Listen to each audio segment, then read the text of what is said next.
right, Froggy and I just shared the same concern. Fester's walking in the studio just huffing and puffing. Dude. Were you just running? Hey. You all right? I made it on time. You're actually running. You don't know this. Maybe you do. You're running like 15 seconds late. Stop breathing so hard. Dude, you're gonna collapse. No, yeah, so you're good. huffing, you're puffing, and Froggy and I just looked at each other, and we're just concerned that you're gonna drop dead of a heart attack. You know, it's kind of ironic because I let the show music start a little too late. Yeah. In fact, I let Pat Benatar, "Love Is a Battlefield," begin for like 30 seconds, and I had to just dump out of it because I wasn't watching the clock because I was doing a post.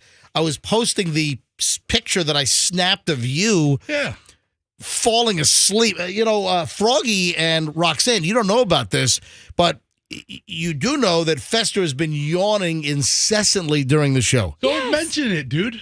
All right, stop with the fake yawn. I'm a sympathetic yawner. Stop. Come on, man. Stop with the stop. That just sounds so phony. You sound so phony. No, okay. All right. For real, Fester is really yawning like a couple of dozen times a show. And in the middle of a segment, I'll look up and Fester's like, just yawning. And yesterday, and this has happened numerous times as well, Fester fell asleep. Roxanne and Froggy walked out because I hit a commercial break. You guys walked out, and then I'm talking to Fester, and he's not answering me. And I look up, and he's fast asleep, just sitting in place. And Fester is just asleep in a sitting position. And I rolled around to the side so I could grab a picture. So I snapped a photo of Fester yawning or sleep. Stop! I can't. Man. You brought up yawning. I stop with the phony yawn crap. All right, you're yawning for real enough during the show. The joke's going a little far. Hold this is on. going a little far. It's not. So I don't know who you think you're entertaining with any of this, dude. I snapped a photo of you asleep. Yeah, got Froggy over here. He's digging it. Great. So I snapped a photo of you right next to the microphone, and your eyes are closed. I was talking to you for a minute, and you didn't react. And I look up, because I'm looking down. I'm just doing some paperwork during the commercial break. And I look up. I'm talking to you, and you're just asleep. You're not hearing a damn thing that I said. No. So I kind of crept around to your side. I snapped the photo. I didn't post it yesterday. I'm posting it right now. And I was in the middle of writing the caption for the Instagram post that I'm about to put up. And that's why I started the show about, 40 seconds late today. So let me give you I haven't posted this yet, but it's going up momentarily, folks, on my Instagram at Certified MJ Radio. And the caption so far is reading, "I remain concerned about Fester's health. A few months back, he was hospitalized and out for over a week with some undetermined mystery illness. Now he's incessantly yawning and falling asleep during the show. Yesterday, I snapped this during I got to finish this up. During a commercial break. Did you just say that? I was talking to Fester, and he was, it's almost done. I don't like this speed. This is awful. Unresponsive. All right, hold on a minute. I'm posting this. All right, okay. Post, share, yes, share. All right, finishing up. All right, and boom. It is posted on my Instagram. If you'd like to see this, it's up at Certified MJ Radio right now. That's Certified MJ Radio. All right, come on. Your right eye has a little wetness in it. Yeah, Can you wipe that for me? you. I'm going to be sick. All right. So, Fester, dude, we're just concerned. Shut up. Really serious. Shut the F up. I mean, seriously. Oh my gosh. What is wrong with you? I'm fine. I'm tired. Well, no, but Froggy and I have also noticed. No, you two are idiots by yourselves. All right, Froggy. I got medical examination from you two. What percentage of belligerence has Fester also cranked up over the last, let's say, 3 months? 110%. You guys can shove it. I mean, both of you 110%. I'm actually going to disagree with you guys. I think his belligerence is consistent. Yeah, thank you, Roxanne. I appreciate Roxanne, you're a Johnny come lately. You've only been with us for 3 years. We've known Fester for 20 plus years. She's only known elevated belligerency from me. Yeah, he used to be quite pleasant. Really? Not anymore. Yeah, he used Not to be anymore. quite a fat, jolly guy. I was like a Santa Claus in training. Yeah, very Have a jolly. holly jolly Fester. All right. So, Okay. Roxanne, you sent us a text that you might be late because you didn't set your alarm or your alarm didn't go off Yeah. or what? You know what's funny is about 3 nights ago, I texted you guys before I went to bed and said, my phone's wanting to do updates. Hopefully it doesn't do them and shut my phone off. And I think that's what happened last night.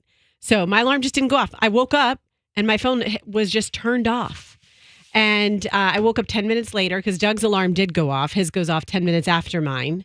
And so I lost 10 getting ready minutes. Then I pull into the parking lot. So Doug is kind of like your fail-safe? Yes. Safety And- net. Yes. I like it. And so then when I got to the, I was pretty quick getting ready. I took a shower last night, but I still had to take one this morning, but it's a quick one. Hold on. You took a shower last night, but To wash then my you- hair. And then you had to take one again this morning? Yeah, I have to take morning showers. See, to wake up. I do too, but I don't take a nighttime shower and then a morning shower. I normally don't, but my hair, I hadn't washed my hair in a week. Oh, I noticed it was all matted, It was greasy. all matted down, and you looked, Greasy. it looked like you dipped your head in a Yeah. French fry vat. My weekly washing. Yeah, no, Yep, of my hair. I didn't notice anything out of place, Yeah. Roxanne. You looked fine to me. Okay, thank All right. you. So, no, about the phone update.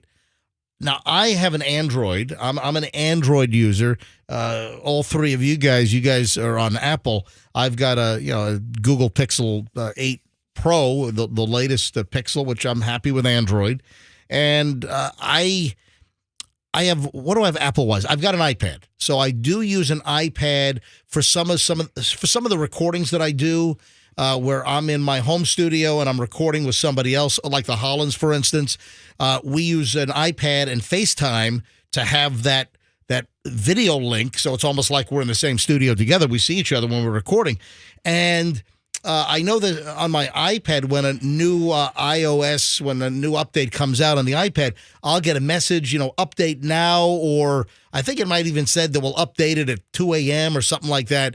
But you're telling me that if you get an iOS update on your iPhone and it does it in the middle of the night, that it shuts your phone off? Always. It's always done that's that. gotta suck. Yeah, right? It should put the new update on and then reboot and then be ready to roll. I don't know why, Well, that but sucks. that's what happens every time it does an update for me. What if you got a flight to Uganda or something? I know. Yeah, I know. that sucks. You got to get an Android as a backup to your iPhone Yep. then. 6:08, just getting rolling. Friday, end of the week, going to be a phenomenal show today. Also, it's my understanding that Hal Herman wants to introduce a new feature. Yeah, for next week. And I guess I'm going to be the launch. I guess it's my understanding that I'm going to be the launch for this new Hal Herman feature, and that Hal is thinking that it could expand beyond me to many of our listeners. But, Froggy, is it true that Hal's playing around with a potential revenue model as well? Just got some ideas. All right, hold on. We'll explain coming up. All We right. can spitball it later. All right, hang on. Back in a second.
Morning show, Q105. Froggy just rolled in a few seconds ago. All concerned. You got a picture of it? Yeah, I'm sending it to you now. All right, so again, the Fester concern continues. Froggy, during the break, was walking by the morning show office, and Fester is now fast asleep on the couch in the MJ morning show crew office. And you took a picture? Oh, yeah, I did, yeah. Right. Must have an alarm or something because the thing went off and then he got up right after I now took here it. comes Fester. He's walking with his headphones. You don't even have your headphones for the opening segment of the show. So? Dude. God. What's going on with you? He and I spoke yesterday, and he said he likes it without his headphones sometimes, right? You know what? It is nice. Can you talk on the mic, baby? Dude, Hold on. you grab We're the so microphone. disheveled today. Listen, I'm not saying this. I'm not Froggy. When Froggy calls you disheveled. I've known him a long time, and this is a disheveled version of him. All right. And by the way, very impressed that you actually said the word properly. You said disheveled. I would have pegged you for disheveled. No, disheveled. Being around Fester for so long, I mean, disheveled is always used in my and vocabulary. Froggy, your reasoning for etymology, which What's that? The study of M&Ms? Just look it up. Your reasoning when you try to interpret or discuss etymology, I would think that you would have said disheveled, and that your reasoning for that would be that Fester's all scattered, and he's just not put together. He's just Wet. Whatever, yawning, sleeping. I would have thought that you would have said disheveled, and your reasoning would have been like it's you use a shovel to like dig up dirt, and it's all haphazard. That's what I would have thought. What's an aminology? Aminology? What is that? What? What's studying aminology? No, etymology. What's etymology? What is the study of bugs, right? Yeah, I thought it was bugs, right? No, that's entomology. Oh. Well, what's etymology? Etymology, the study of words. What kind of I a knew that. dork would study words? Fester, go to M-W. Let me get the precise. Let me stare at a word and study it. M-W.com. Etymology. ETOMOLOGY. Etymology. No, All it's right. ETY. Is it? Okay. You don't even know. Hold on, so Thank you, Roxanne. Etymology. Excuse me. You need to study that word. So etymology, ETY. Thank you. I stand corrected. All right. The history of a linguistic form, such as a word, shown by tracing its development since its earliest recorded occurrence. Yeah, it's just studying words. Etymology. God, that sounds like the worst thing to And study. by the way, you didn't know that I spelled it incorrectly until you started to No, because look when it I up. Googled it, That's I typed in ETY So, she still because I got know, you. even though it took me a second to remember the word, I know how to spell etymology. Nice, Rox. okay. In your face, all right. buddy. Froggy just also informed me that he might be on the TV in just a little bit. That's right. I'm going to be famous. All right, so what's the story? What time do we have to watch the TV, and what channel? News Channel 8, and one of the meteorologists on there follows me, and she does a fishing report every week called Right. Real Talk. Yeah. And it's about how to fish and stuff. And I put up a picture on my Instagram recently of me holding a snook that I caught, and she wants to use it in her fishing report today. So were you informed that it is absolutely going to happen on the I'm not sure. Channel 8 fishing report? She asked for permission. I said, hell yeah. When did she ask for permission? Like yesterday afternoon. And is this, which one? Because don't you have two different women that Well, the do- one that brought me the mug was Avery Cotton. Yeah, but Avery Cotton, she's an anchor. Yes, She's when I won my mug. She's the morning Channel 8, one of the anchors. You really didn't win it. They kind of just gave it to you out of sympathy. Yeah, I did. I applied every day. Though. So Avery Cotton came into the studio, that was like 3 years ago already, to bring Froggy a Channel 8 morning mug.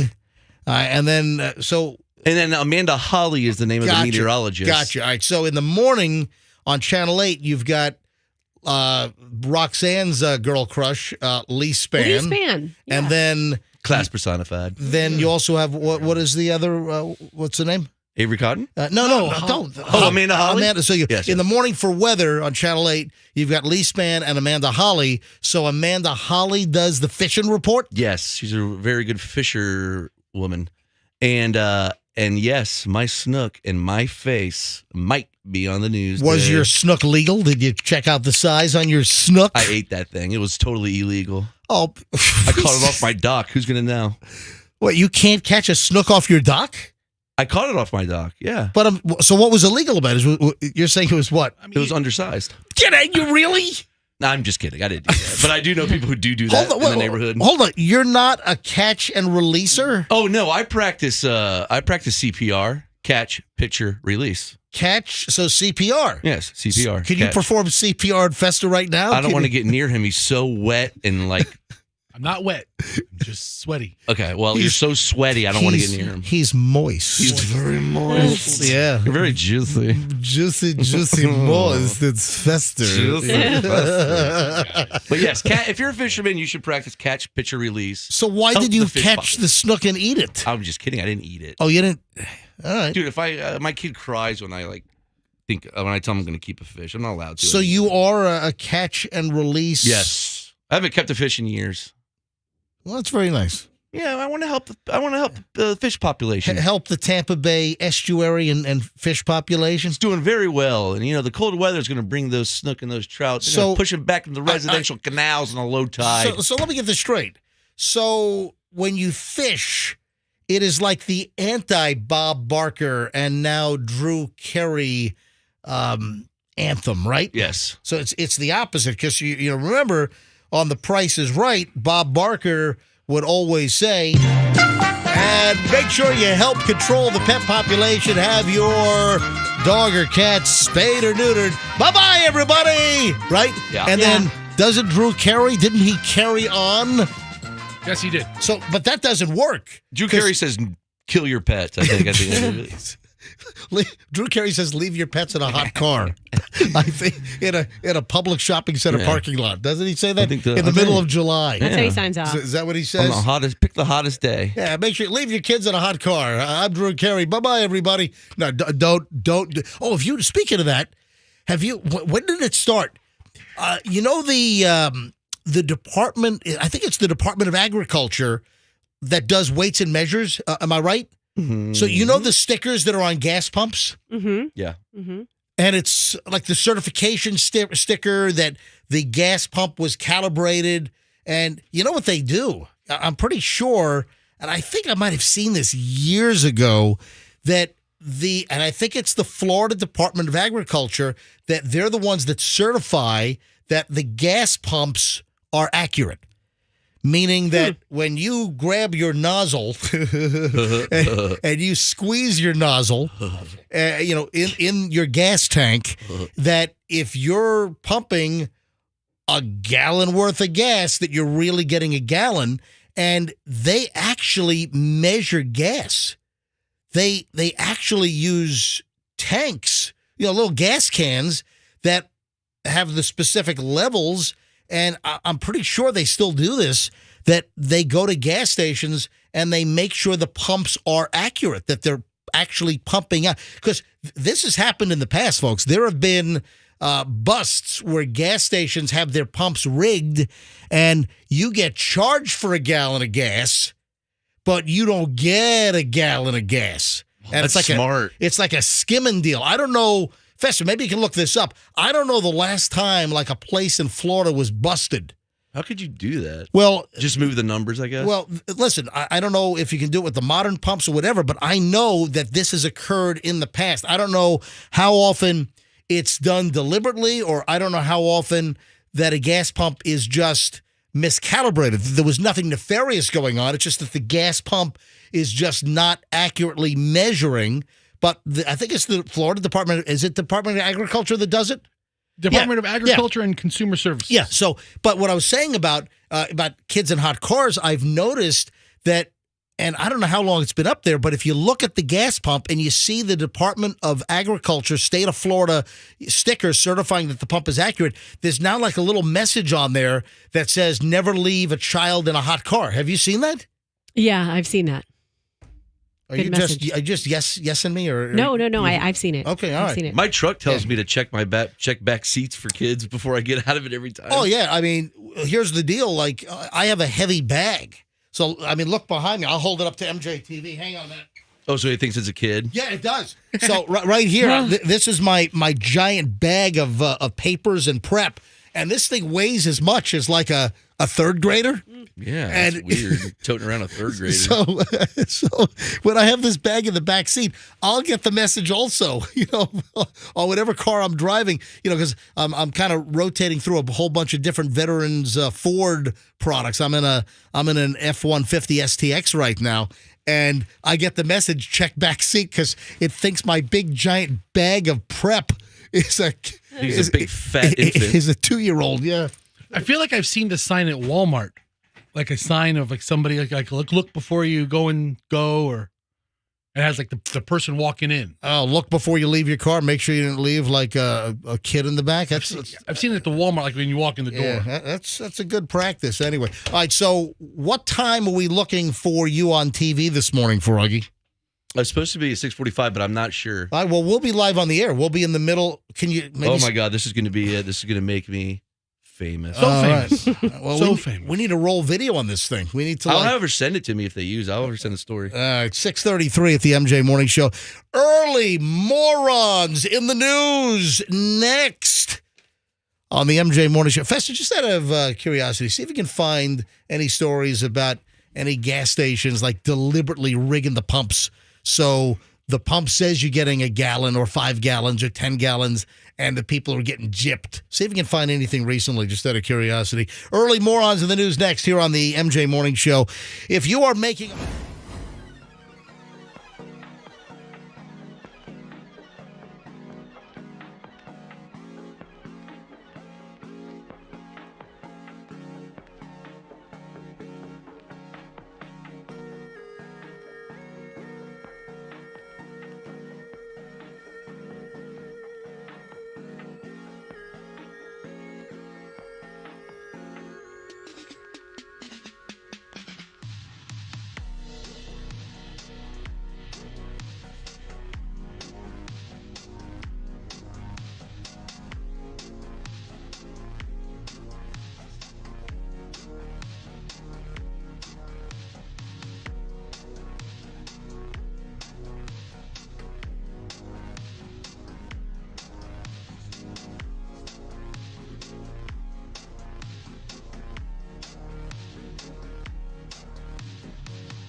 Froggy, I think, dude, famous.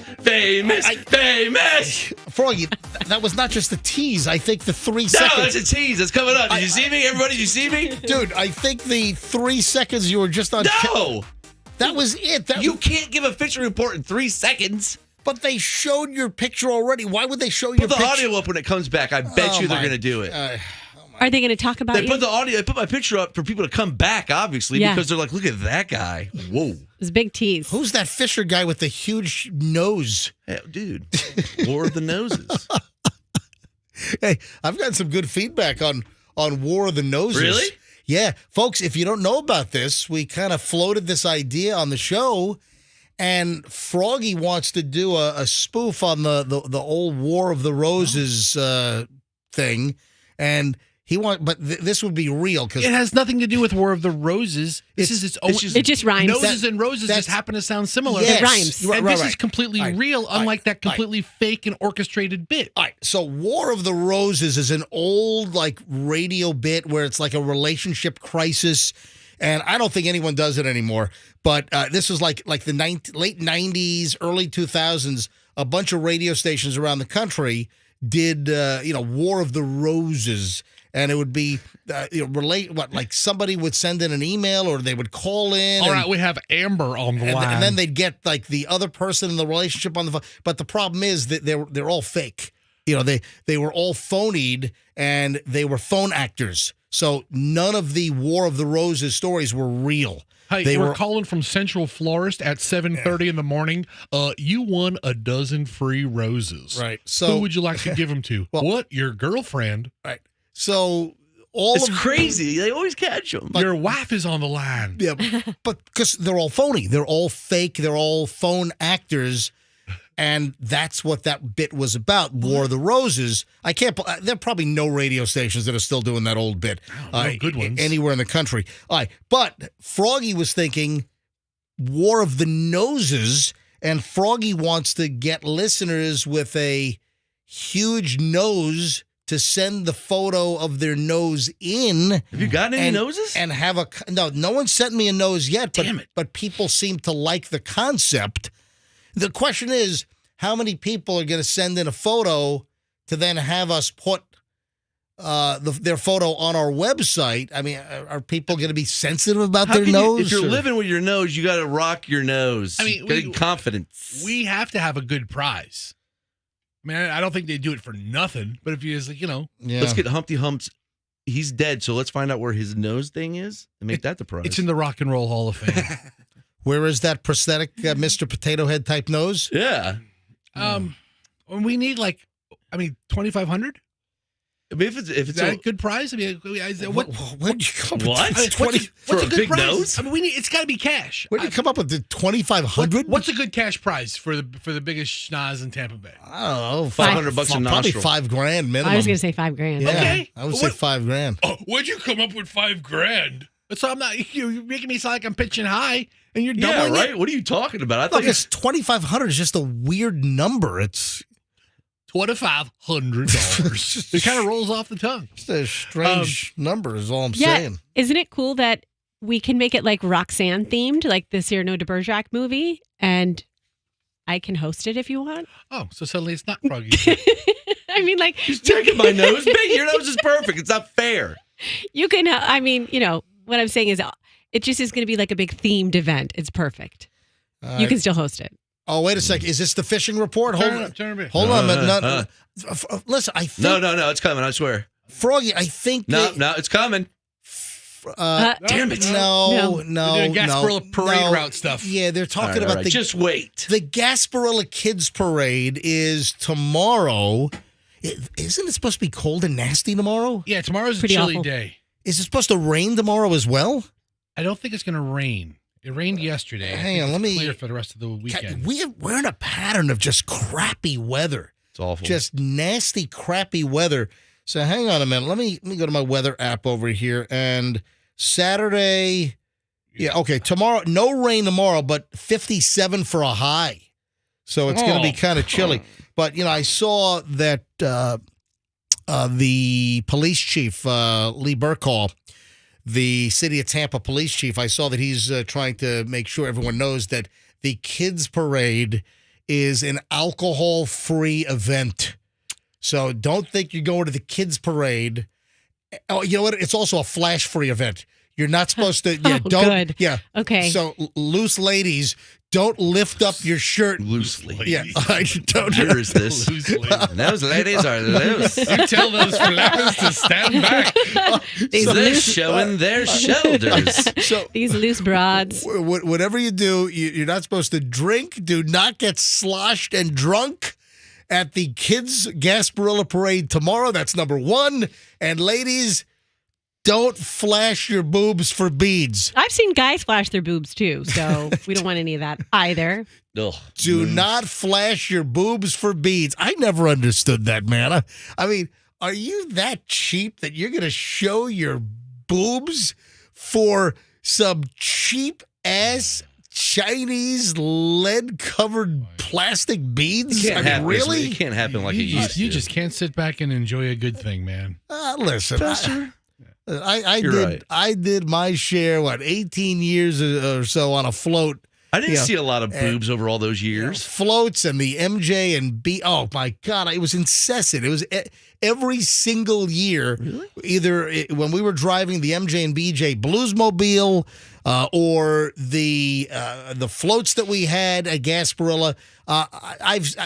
It was at least on average, I would say, at least each Gasparilla, at least 5 women would flash me for beads. MJ, remember when you were the grand marshal for the Ybor parade, I for the do. night parade not that long ago? We were in the car with you. Yep. And I feel like we saw one or two, didn't we? I A handful? Yes, I got flashed. Yeah. I had the boobs for beads propositions during the Ybor night parade. Right. Well, you got to stop your. That's right. When I was invited to be the grand marshal a couple of years ago. Yeah. Yep. That was a fun night. So I really do appreciate that. I was drinking tequila in the back of that float Nice. that we were on. Man, I didn't even get to the early morons of the news. All right, quick. Let me get like one in here. Of course, it's a Florida woman.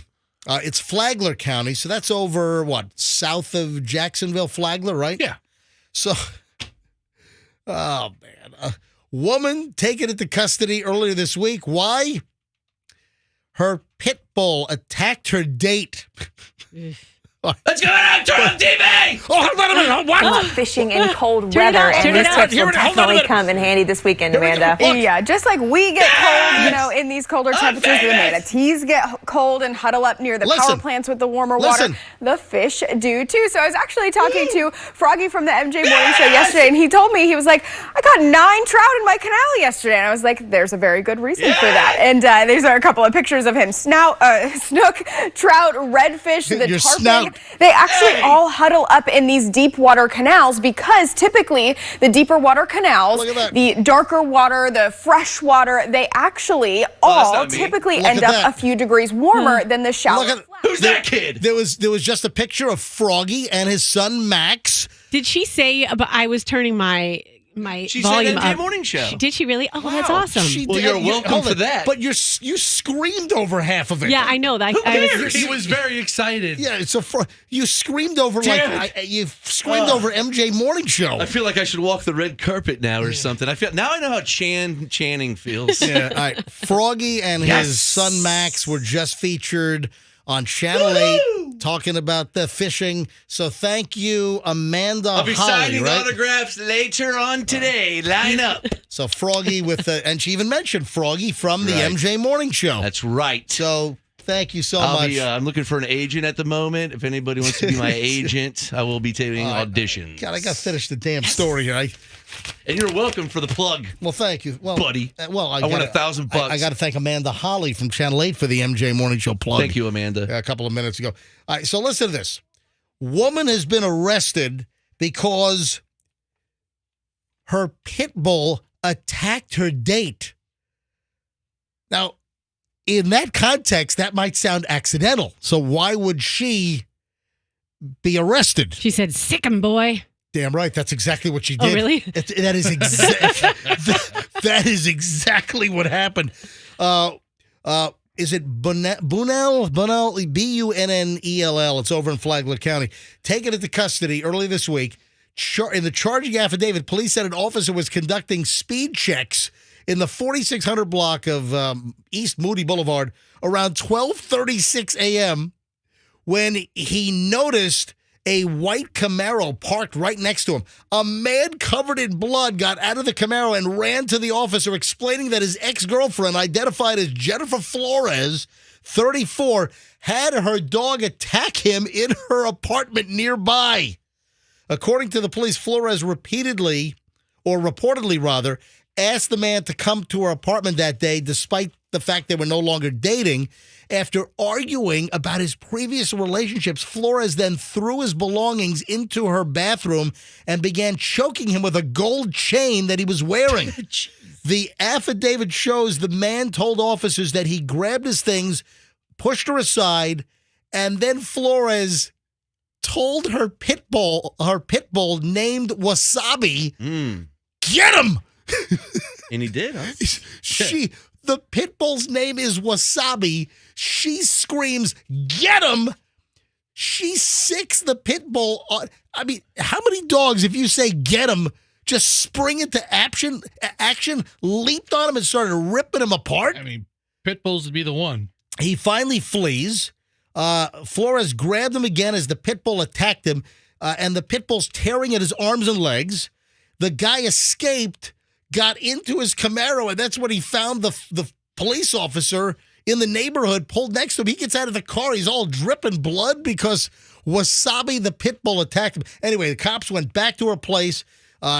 She came to the front door and they arrested her. She faces charges of domestic battery, strangulation, 3 counts of false imprisonment. Wow. She's still being held in the county jail, Flagler County, on $50,000 bond. She can't get out, apparently. Wow. Sick 'em. All right, 6:53 at the MJ Morning Show. Early morons in the news. Froggy on the news. Yeah, baby. Man, what How about else? it? What Nice. else? What else could you ask for, ladies and gentlemen? All right. If I need a raise. Okay, we'll get right on that. 7 o'clock hour straight ahead here on the MJ Morning Show. Stand by. If you've thought...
A lot of super shows in my life this week. Fester, I have an idea that might help you sell more RVs. What? What if you dressed up and did the whole Cajun Fester thing and sold? You know what? This is here now. Here now. You don't get the hell. So, All right, for those that don't know, so when we have customers who aren't like just looky-loos, me and a couple of guys do drop accents on them. Oh, no. hold on. When customers boy. are, you said when they are looky If you loos. get like a nose picker, a tire, What's a nose picker? a nose picker, I don't know tire the lingo. kicker is they're never buying anything, And the RV show's a lot They're of just fun. looking for free entertainment. Yeah, I mean, if you have you ever been to the big RV show? I have not. You should come this weekend. You should come. It's Wait, can you walk inside of them? Yeah, there's thousands and thousands. I bet you there's 1,500 RVs there. How many guys sneak away and nap in them? You can't because people always walk in and out. okay. Now the lot's a different story, but the MJ, you should come this week. You should come Saturday or Sunday.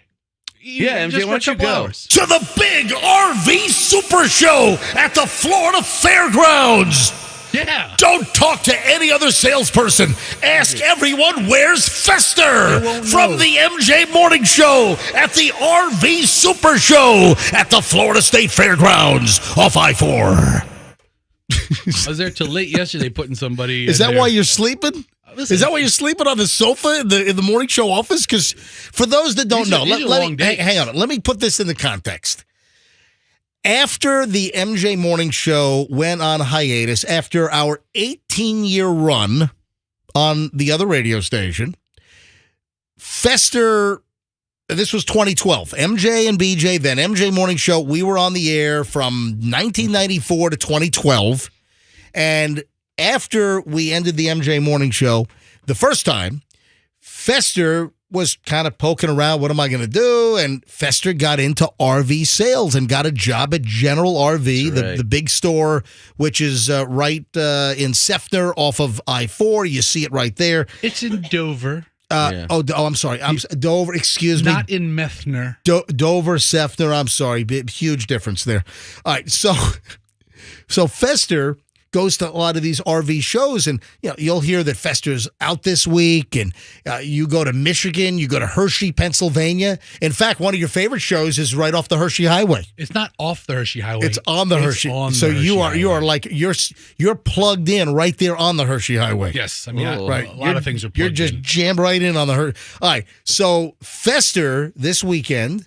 Actually, didn't it start Wednesday? Yeah, it was Wednesday after the show, Thursday. Yeah. So tomorrow. Fester What's is tomorrow? going to the RV Super Show, and you were putting a deal together. What you said late last night? Yeah, the Wu family. The Wu family? Yes. Well, congratulations Yes, to that's the what I Wu, said. to the Woos. They worked it out. Hey, woo-hoo. That's what I- Woo-wee. Woo-wee, woo-hoo. That's what I said. Yeah. That's what I said when we signed everything, and they didn't laugh. They're like, yeah, Well, it's kind of that's not funny. it's rude. It's actually rude. Yeah. No, it was great. That's fantastic. So you sold one? Congratulations. Congratulations to them. So you want me to go to the Super Show this weekend? Is that Just it? go. Why Just don't go. you buy an RV, MJ? I can see you as an RV guy. Yeah, just With all the traveling you do? Well, he's not a road traveler. He's a flyer. Hey, I got a buddy looking for an RV or for a camper, and apparently not a lot of dealers sell it. Are you familiar with the Tribe? There's it's called the Tribe, TRIBE, and I think they might only sell directly right now, but if they're not in dealers, then I don't know much about them. yeah, I got a buddy that's looking for a Tribe. But Why is it going to be so complicated and have like some rare one? But hey, listen to this. The reason why I'm kind of bringing up the whole RV thing right now. So I was about to say, Fester, were you and the RV buddies talking about the guy that got ejected from the RV after his wife fell asleep at the wheel? Oh, no. Where did this happen? This happened, I think it's out in California. Dude, you gotta be careful. Listen, this you didn't see this? Yeah, we don't really talk about How do you not have RV Listen to news? this. accidents with customers. Exactly. Listen to this story. Man ejected from RV, thought I was going to die. Driver passed out, his wife, while driving. Cordell Patrick, the man ejected from a moving RV, says he's lucky to be alive because he thought he was going to die on that busy Los Angeles area freeway. Cordell joined us on TMZ Live Wednesday from his hospital bed. He told us how he ended up being thrown from his RV onto the freeway in LA. He says it's pretty incredible. Cordell says that he was getting up to use the bathroom, took off his seatbelt. In the 5-second window, his wife passed out behind the wheel, veered into the median.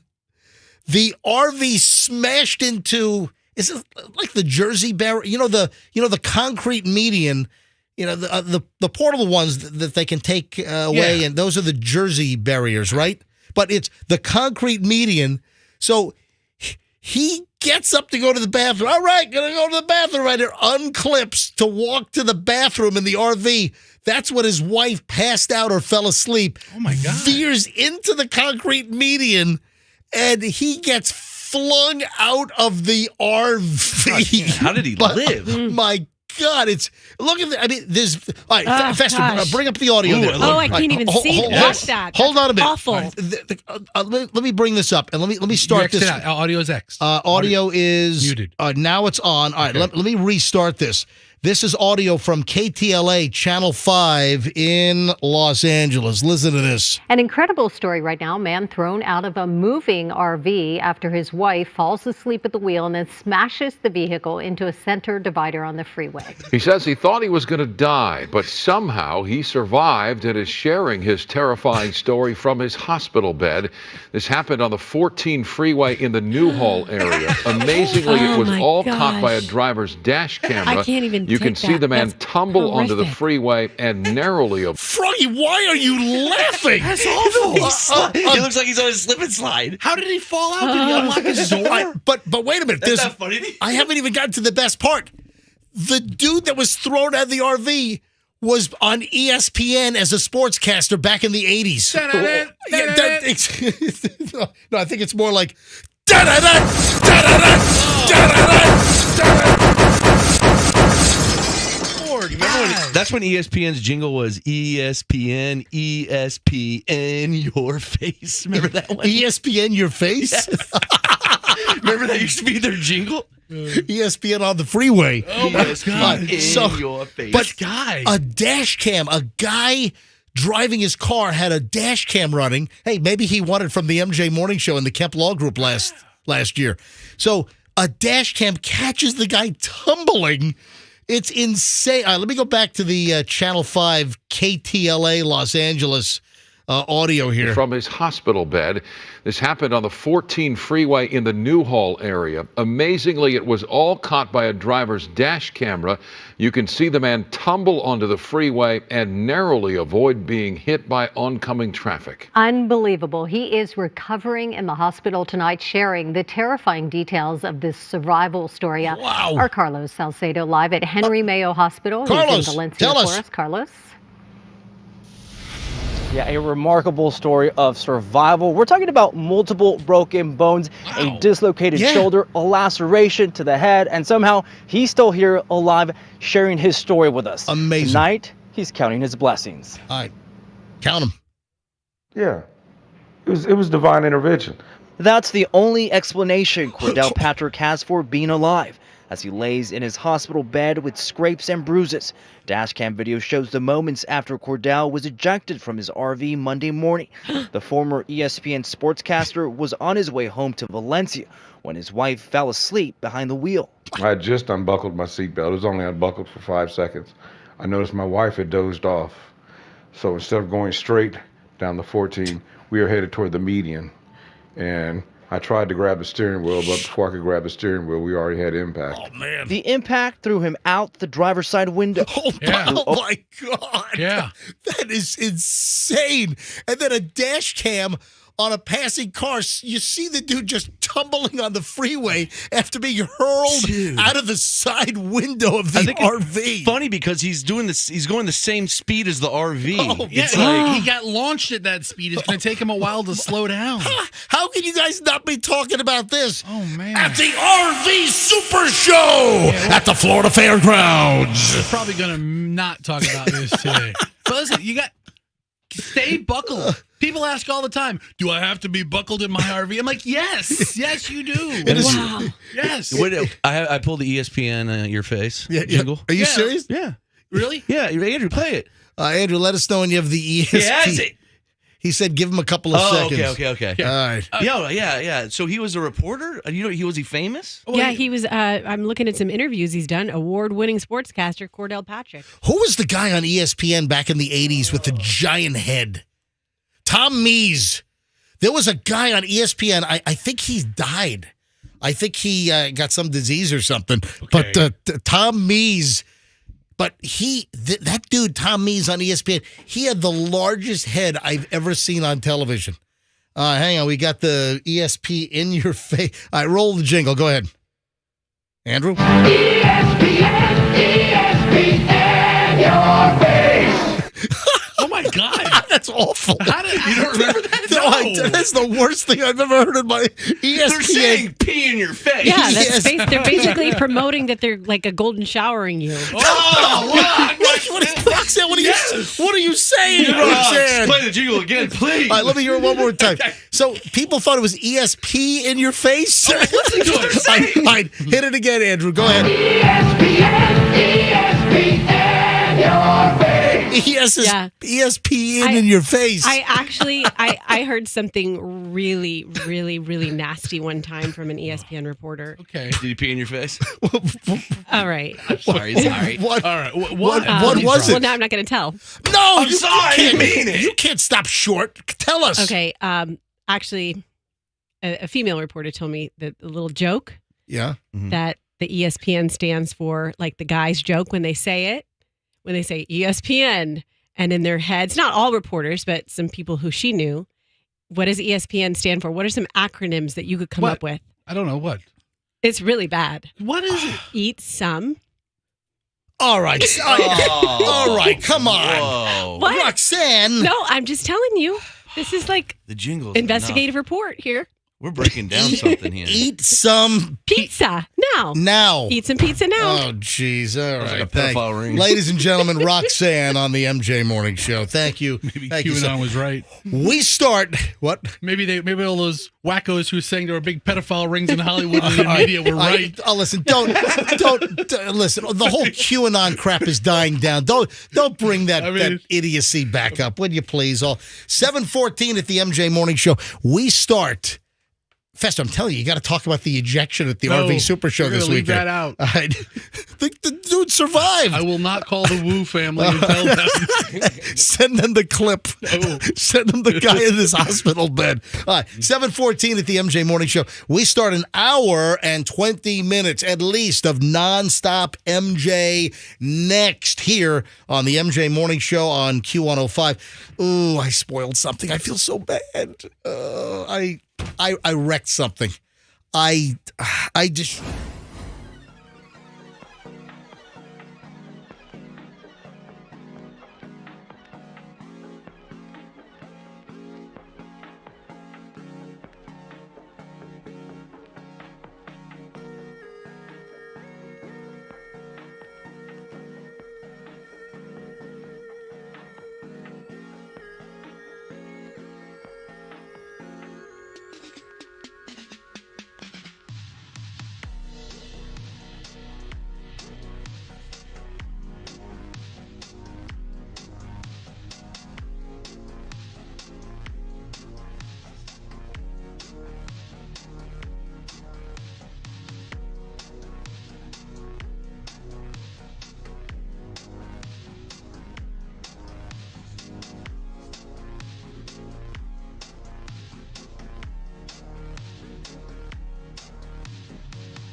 7:26.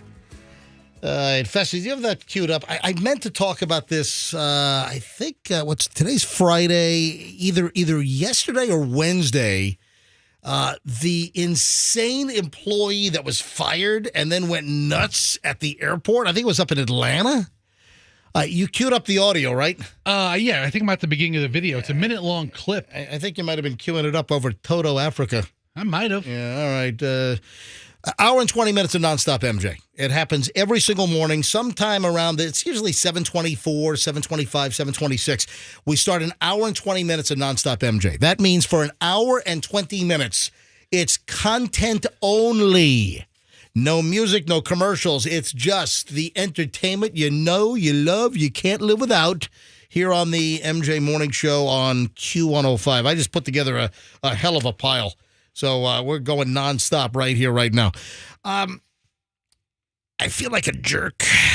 Oh, it's funny. You look like one, too. The jerk store called. They're running out of you. Are you eating pizza in a cup? No. What movie? Eating pizza in a cup? The Jerk. Oh, The Jerk. Oh, yeah. Remember? That was his big invention, pizza in a cup. I don't remember much of the movie. I just remember... you guys don't know movies. Man, somebody hates these oil cans. The sniper. The sniper shooting at Steve Martin, Navin Johnson, right? His family. Yeah. If you haven't seen The Jerk, you got to watch Yeah. it. No, I've seen The Jerk. It's fantastic. So I feel like a jerk. Well, you know, you have a reputation of being one. Will you stop it, Froggy? I spoiled something, and I should have just paused and taken 2 or 3 minutes, and I probably would have done something differently.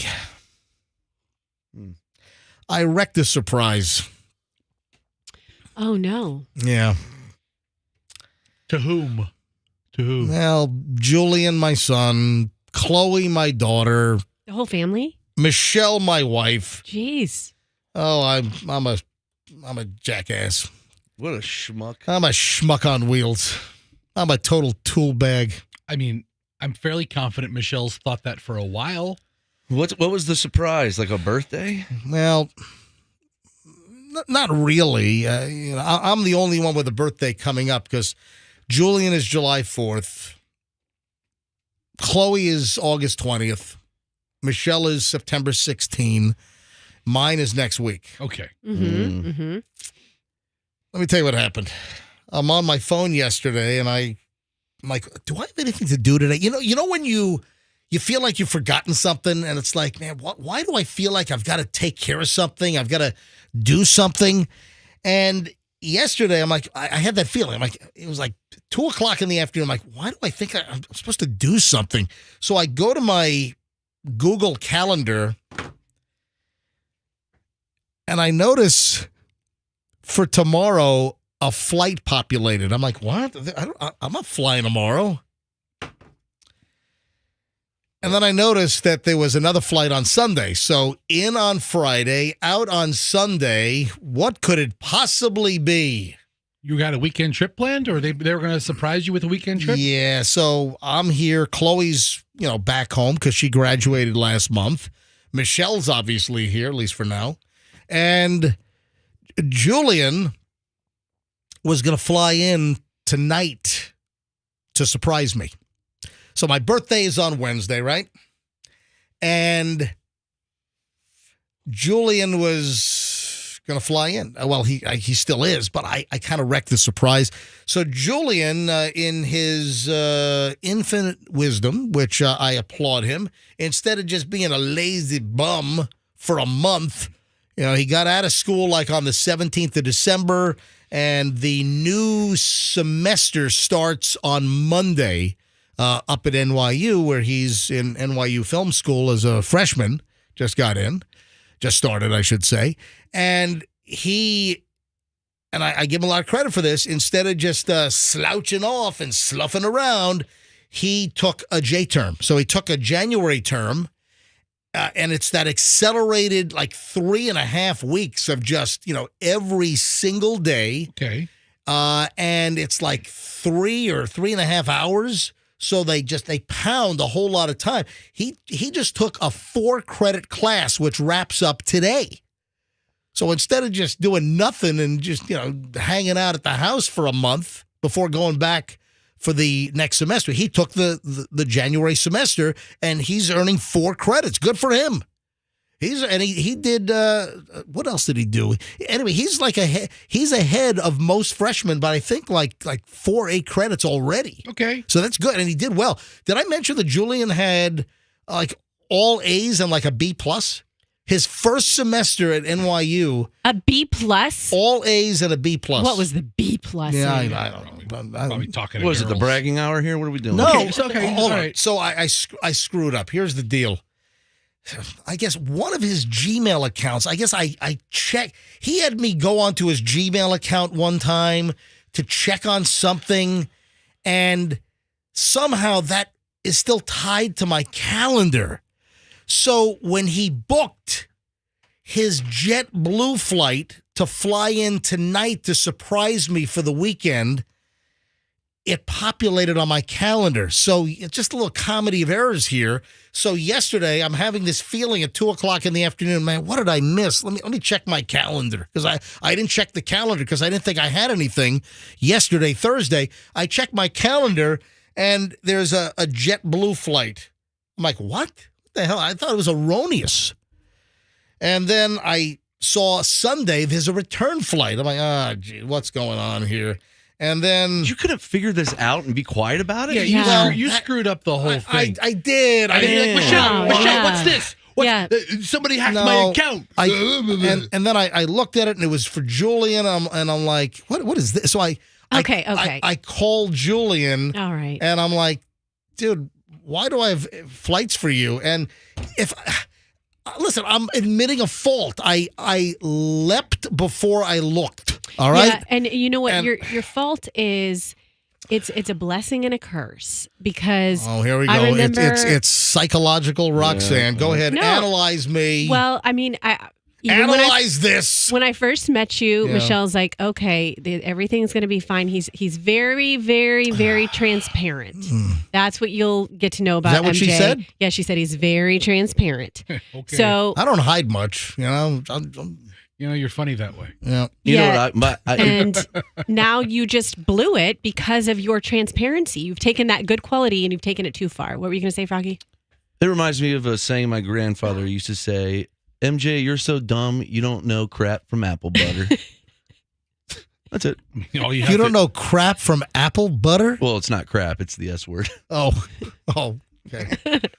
Apple butter's pretty good. I mean, as soon as you taste them, you know the difference. Yeah. So It's a visual. I feel bad. I guess Julian This definitely isn't apple butter.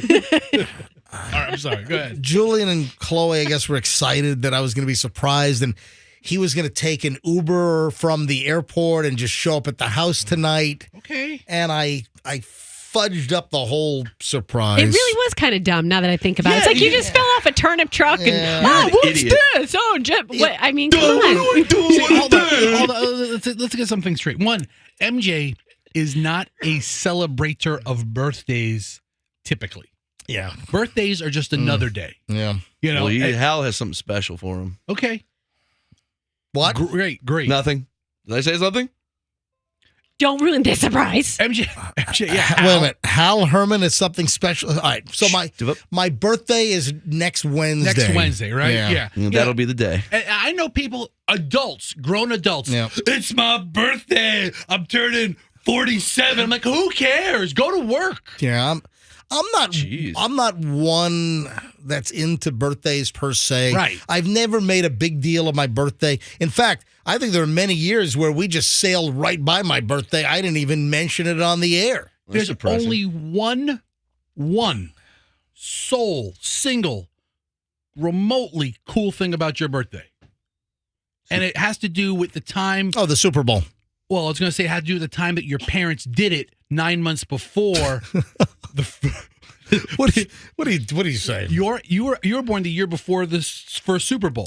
Yeah. So whatever Super Bowl it is, that's your age. That's my age. And generally your birthday's around the Super Bowl. So his parents were really big football fans and excited that the Super Bowl was going to be celebrated. His dad was the biggest Bart Starr fan. There you go. He's like, oh, Bart Starr did it again. Joe Namath. Yeah. Oh, Can't wait for this season. It's the ice bowl.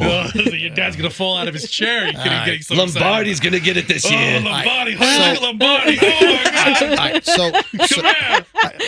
And now you have a football-loving wife. all right, well, all right, Froggy, tell me what is I can't tell you now. Hal, I promised Hal. I signed an NDA. It's a birthday you surprise. signed the non-disclosure agreement? Yes, Hal has him for this. So Hal Herman has some kind of birthday surprise for me? Oh, boy, does he. Listen, let me tell you the least significant day of the year for me. MJ's birthday, okay? 1 year. Wow, what a surprise. I was fairly new on the show. 1 year. I got MJ presents. Biggest Blues Brother fan I've ever met in my whole life. I got MJ a statue of Jake and Elwood, right? And he took them and smashed them right in front of me. Spent like $100 on these statues. That's right. And just like, oh, thanks. And Let's just say All right, that. do me a favor. Give me a hint. Give me a hint. What surprise? Just give me some little hint of what Hal Herman has in store for me on Wednesday. First of all, don't say his name like that. Second of all, let's just say he has a big birthday bash planned for you, my friend. Is it like an extravaganza? It's going to be an extravaganza somewhat. So Hal Herman birthday bash for me. Extravaganza. Did somebody say an extravaganza? I thought I heard my name. No, Tony. No, We're not no, talking all about right. extravaganza. I'll go under the desk. then. Nobody said Tony Danza. They said extravaganza. All right, just wondering. Anyway, just wrapping this up. We got a lot to do here. I just feel bad. But listen, and after I wrecked the surprise, and then Michelle's texting me, killjoy, surprise murderer. So she's texting me this because I called Julian. I'm like, Julian, why are you coming up with a JetBlue flight home and back this weekend? So he calls Michelle, and then Michelle starts, texting me, surprise murderer, killjoy. But listen, so everyone's okay now. I said, listen, the surprise would have lasted for 10 seconds. And the most important thing is that we're all going to be together and enjoy this weekend together. What does she think you're going to do? Like break down and cry when you see him? Hang on, let me call Saw him a Michelle. couple weeks ago. He hasn't been away at war for 5 years. Don't they? Yeah, seriously. What's the surprise? You saw him like 2 weeks ago. Yeah. I saw you 2 weeks ago. That's a pretty good point. Yeah, it's a great point. Well, But if you comb your hair right, nobody will notice. 3 weeks ago, right? Yeah, big deal. All right. Is Michelle going to pick up? Hello. Oh, there she is. Am I a surprise murderer? Yes. He's so dumb, Spoil Michelle. it for everyone. MJ, Michelle, don't you realize by now that the surprise will never go as well as you think? He hates surprises.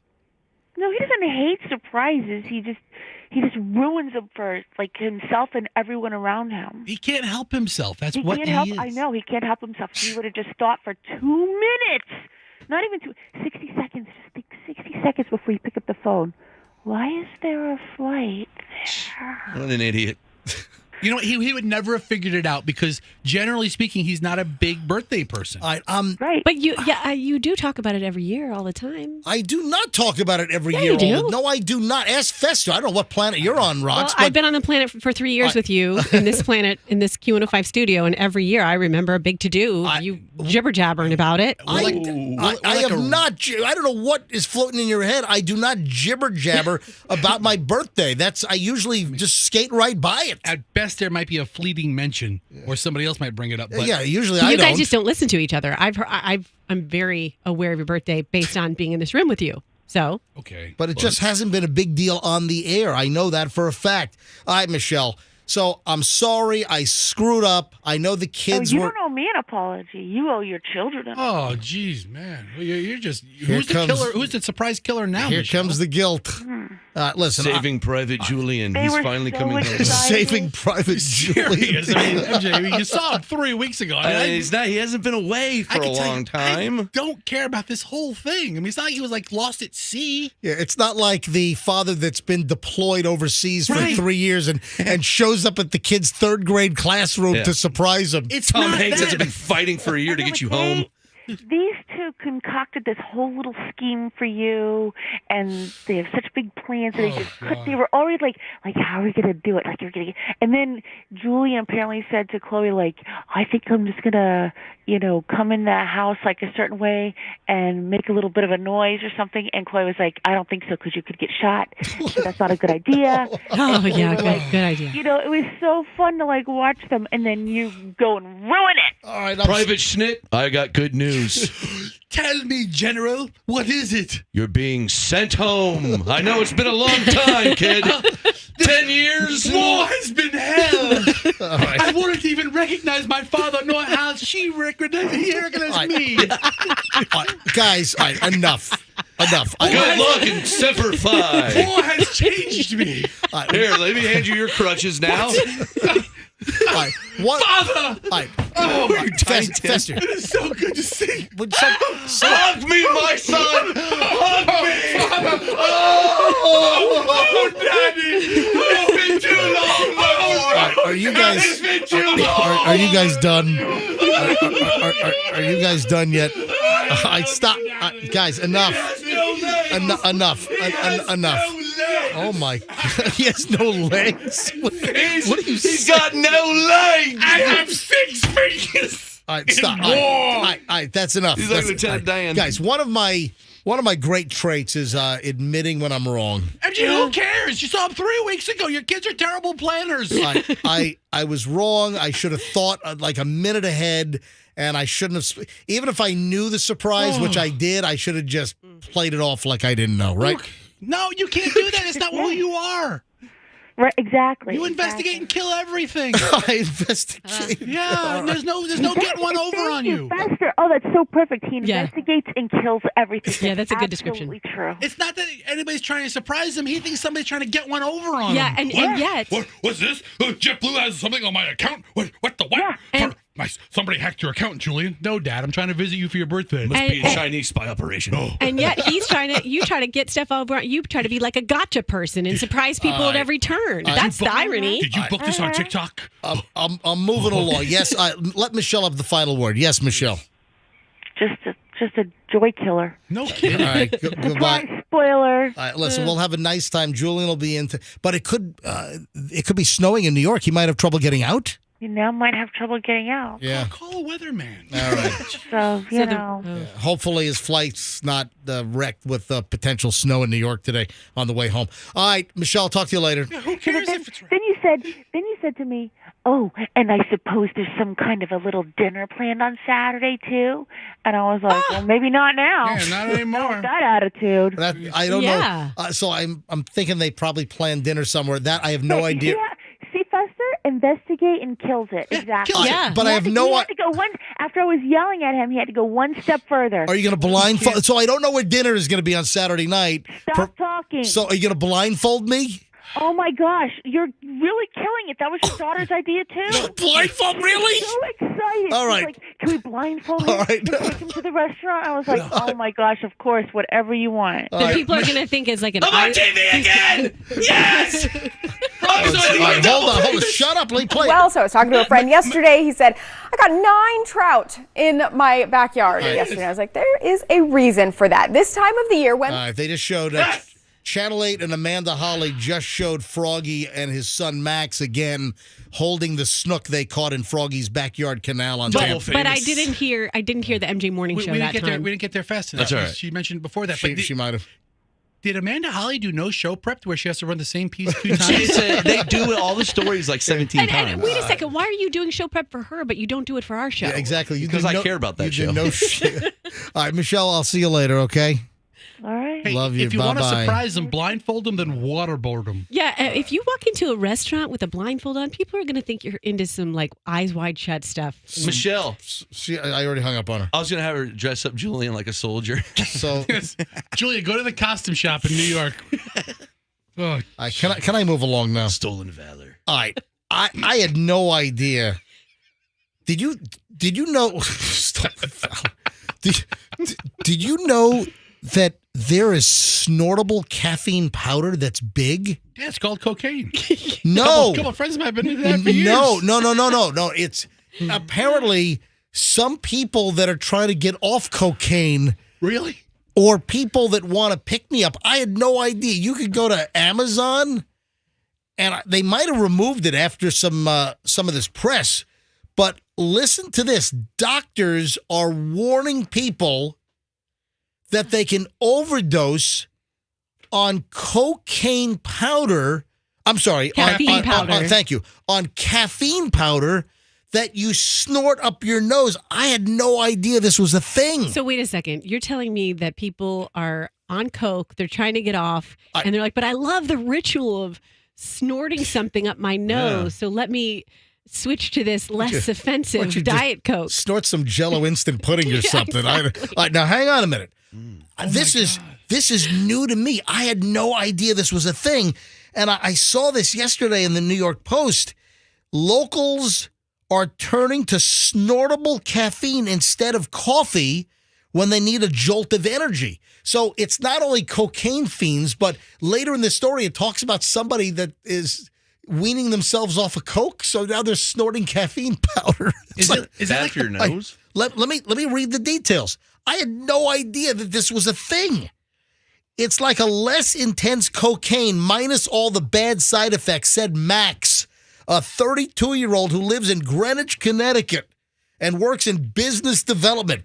Max, who asked us not to use his last name for professional reasons, first learned about snortable caffeine in November when he stumbled upon a brand called Want a Bump, ? On Amazon. Want a bump? Really? Dude, I want to try it. Intrigued, he ordered a 1-gram vial for $14.99. What? And took a whiff. He says, I remember feeling it immediately and being very blown away by that. Who the hell? I don't care. Who wants to snort caffeine powder? I mean, what do you do? A line?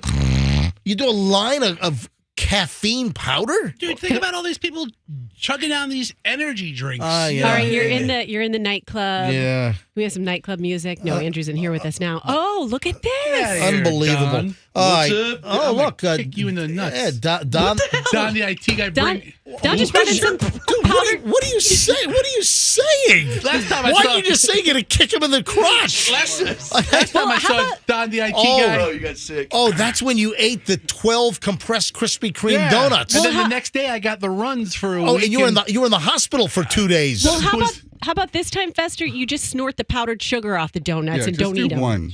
Yeah. All right. Hang on. Don, welcome to the studio. Don, the IT guy, just rolled in. Surprise. All right, so hang on a minute. Let me finish up the story here. So, Want a Bump on Amazon, the guy orders this snortable caffeine powder, but when I saw the story yesterday, I immediately went to Amazon, and it's not there. It's right here. Oh, I couldn't find it. Want a Bump? It's a little white vial with a black cap. All right, so it is there.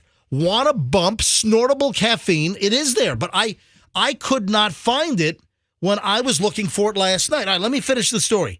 He said he remembered immediately. I don't condone this, by the way, folks. This is not like an advertisement. I'm not condoning this.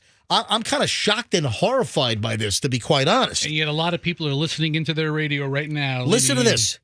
Over the course of a week, this dude, Max, from Greenwich, Connecticut, does about 500 milligrams, mostly at home, throughout the day for a hit of energy. The biggest thing for me is it doesn't affect my sleep as much as drinking caffeine, he said of the appeal, and that the novelty of snorting is really groovy. What? Groovy? I'm repulsed by that. I don't like that feeling of like snorting stuff up your nose. Yeah, why don't you take a COVID test up your nose while you're at it? So, MJ, look at this. I found a 44-pound barrel of caffeine powder for $428.50. 20 kilograms, 44 pounds of caffeine powder. Caffeine powder is a popular stimulant that is widely used to increase general alertness. Well, thank you for the lesson. Listen, thank you. Dude, I didn't know that. I'm going to buy this and become a caffeine powder dealer. There's nothing they can do. I'm going to walk around with white bags of this stuff and I'm going to be selling it to everybody in front of the police station. Wrap it and I'll up. be like, Suck it up, buttercup. You ought to just cruise the streets in Claremelle. Yeah. No And kidding. just And then wrap it up and ship it like Square Grouper. Fester's cruising Claremelle with the little baggies of white stuff. It's caffeine powder. I mean, the Square Grouper would come in when I got into like bulk Yeah. caffeine. Yeah. Square Grouper. I'll be like the El Chapo of caffeine powder in Tampa. All right. So, Wanna Bump launched last summer and has struggled to keep up with demand, according to a post on Instagram. It sells a caffeine nasal spray, vials of powder, and fake rolled money to assist with consumption. So they're playing like the cocaine game here. Yeah. Listen to this. We don't just sell products. We strive to improve everyday life.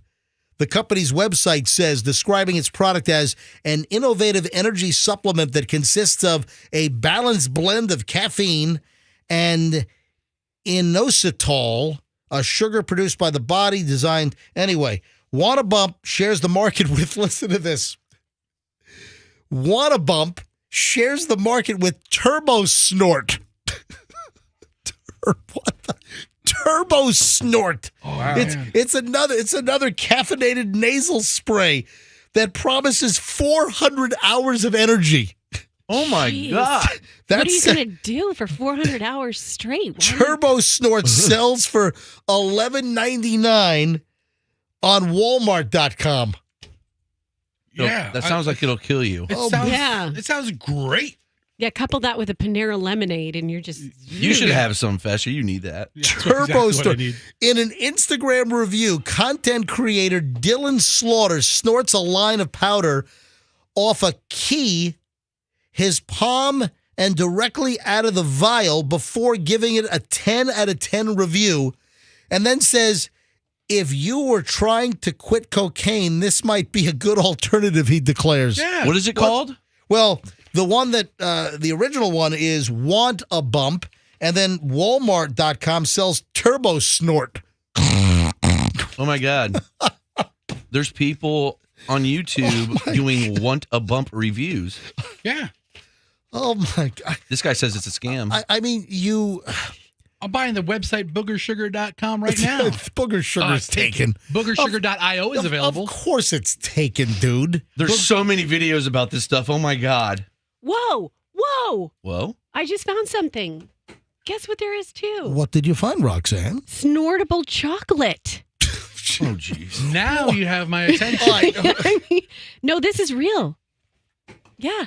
Yeah, get the microphone set up for Don. You should have said get Don's mic. You're sitting there pointing. I'm like, what are you pointing I'm pointing at the microphone Say for you to set up the other microphone. Because Don is obviously Don's obviously rolled in here for some reason. All right, so listen, you learn something new every day, and now snortable caffeine. And Coco Loco, snortable chocolate powder. Coco Loco. Yeah. That's good. Here, step around, Don. I mean, that's How are you, pal? unbelievable. All right, what else? Don, hang on a sec. I was talking about the airport thing, and this, I wanted to talk about, I had this in the pile for like Wednesday or yesterday, and we just didn't get around to it. The airport employee that leaps over the counter. Fester, do you find the video on this? Yeah, I have the video. All right, this is just insane. A fired Atlanta airport employee that worked at Harvest and Grounds, which is at Concourse D at the Hartsfield-Jackson Atlanta International Airport, got into an angry altercation that she had with a coworker about espresso shots. Happened before noon on January 13th, according to a police report, which Fox 5 Atlanta got their hands on. The fired Atlanta airport coffee shop employee was caught on video attacking two of her former managers, then picking up a chair and screaming at them as she stormed off before police showed up. And this thing just totally has gone viral. As the video begins, Shakoria Ellie is her name, could be heard screaming for her stuff to be returned while some of the store's items, including a fruit cup, are spilled on the floor. So I guess she got fired and thrown out, but she was demanding all of her items, Her personal her effects, personal yeah. effects were still back, I guess, in the back room in or the back something? room. Yeah, something to that effect. One of the store's managers wearing a red polo shirt pushes her away from the counter, according to a video shared on X. And the account that shared it is called Clown World. Clown. I follow Clown World. I'm sure you do. The irate woman tries for a second time to get behind the counter, but is blocked by two managers before she starts flailing her arms at the second, I guess the second much taller man. They're standing behind the counter. She screams, bitch. What? And she grabs a nearby stool. Language. While one man takes the seat away from Ellie. She attacks the first manager, who again stops her from getting behind the counter before slamming her to the floor. She is held from behind while still shouting for her stuff during this fight. Then she's slapping the managers. She then slaps the taller manager, who absorbs the hit and calmly steps in between Ellie and the counter. She walks away before changing her mind and then sprinting back into the store. And then she hurdles over the counter. She does like an Olympic hurdle and jumps. So you've got the video. I think I do. I haven't watched the whole thing. Now, we have the audio. So, Fester, here's what we have to do, because Andrew had to censor the audio. Yeah, he did this a couple of days ago. I just didn't get around to it. So he had to censor the audio. And, Fester, you can start the video, but I can't play the audio because it's loaded with the curses. Okay. So hang on. Let me go ahead and play it, and let's sync it, and let's go. No, you can walk away and I'll get your stuff. Oh my God! Look at the. Get out. Oh my. Oh. Manager throws you to the ground. Holy crap. This is awesome. This is unbelievable.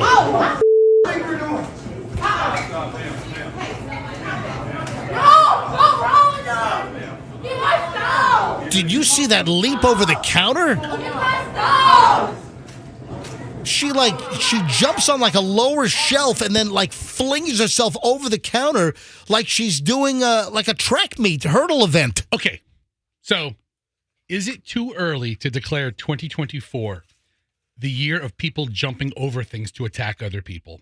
We had the guy in Las Vegas a couple of weeks ago attack the judge by jumping over the Oh, that's, yeah. Yes, now we have her jumping over the other stand here. The Superman that hurled himself, did like a Superman flying leap at the judge out in Vegas. Yeah. Now, she's not arrested, or maybe she was later. I don't know. Oh, no, she was arrested. But listen.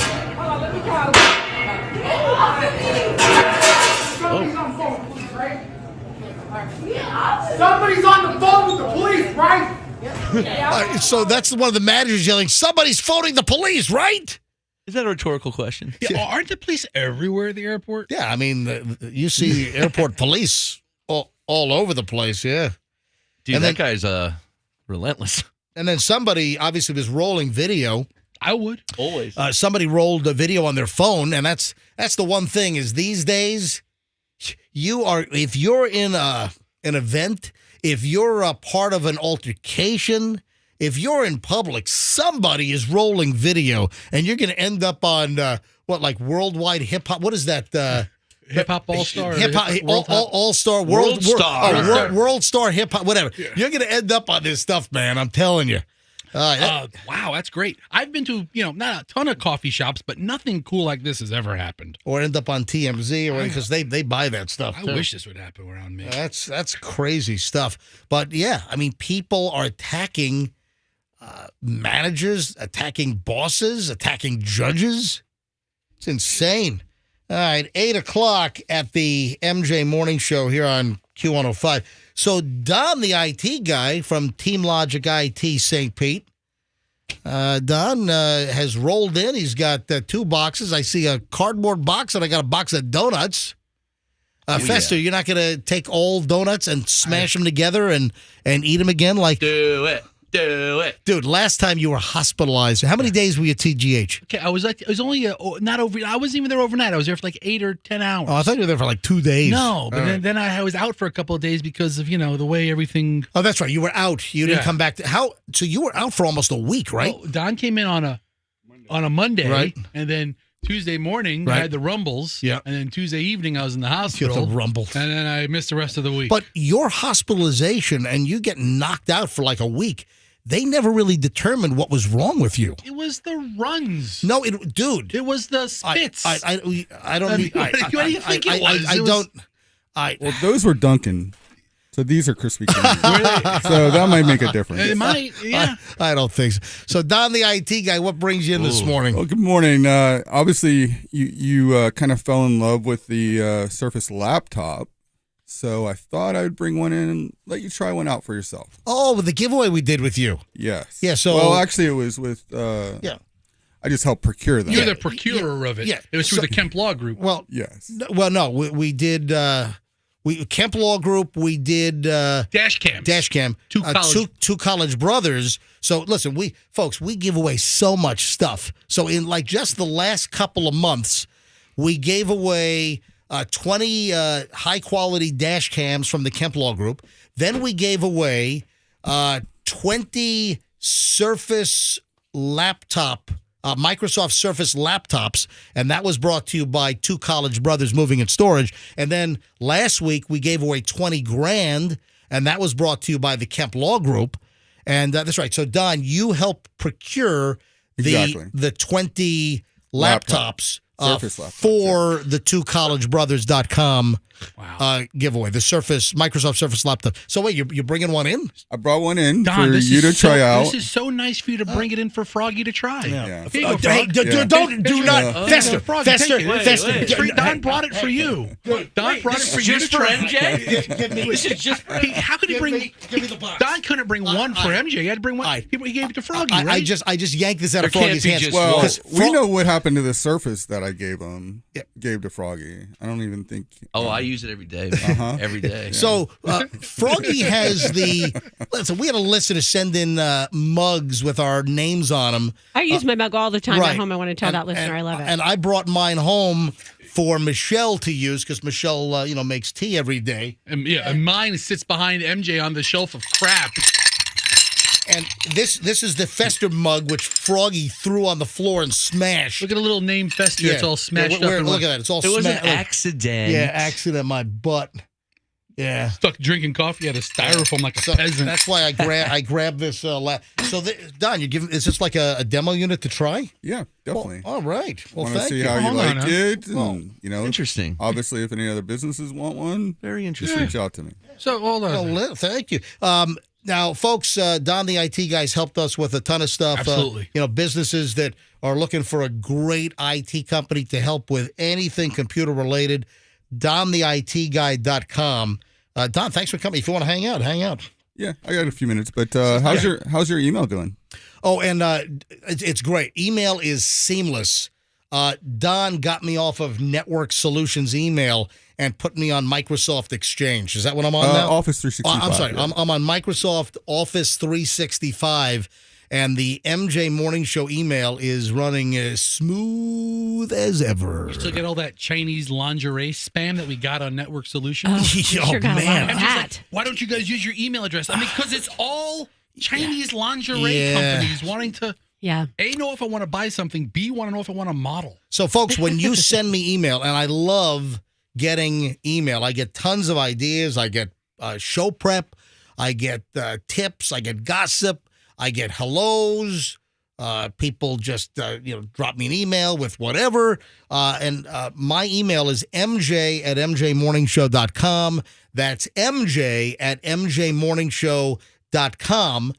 And I love it. The email, Don, the email that you've moved over to Microsoft now, 365, it is smooth. There's not one glitch. It's perfect. So hopefully the spam has been cut down significantly. Oh, yeah. There's this. It has been. But folks now know when you email me, mj@mjmorningshow.com, it is a much easier experience for me to go through the MJ Morning Show email. So, Don, I do appreciate it a lot.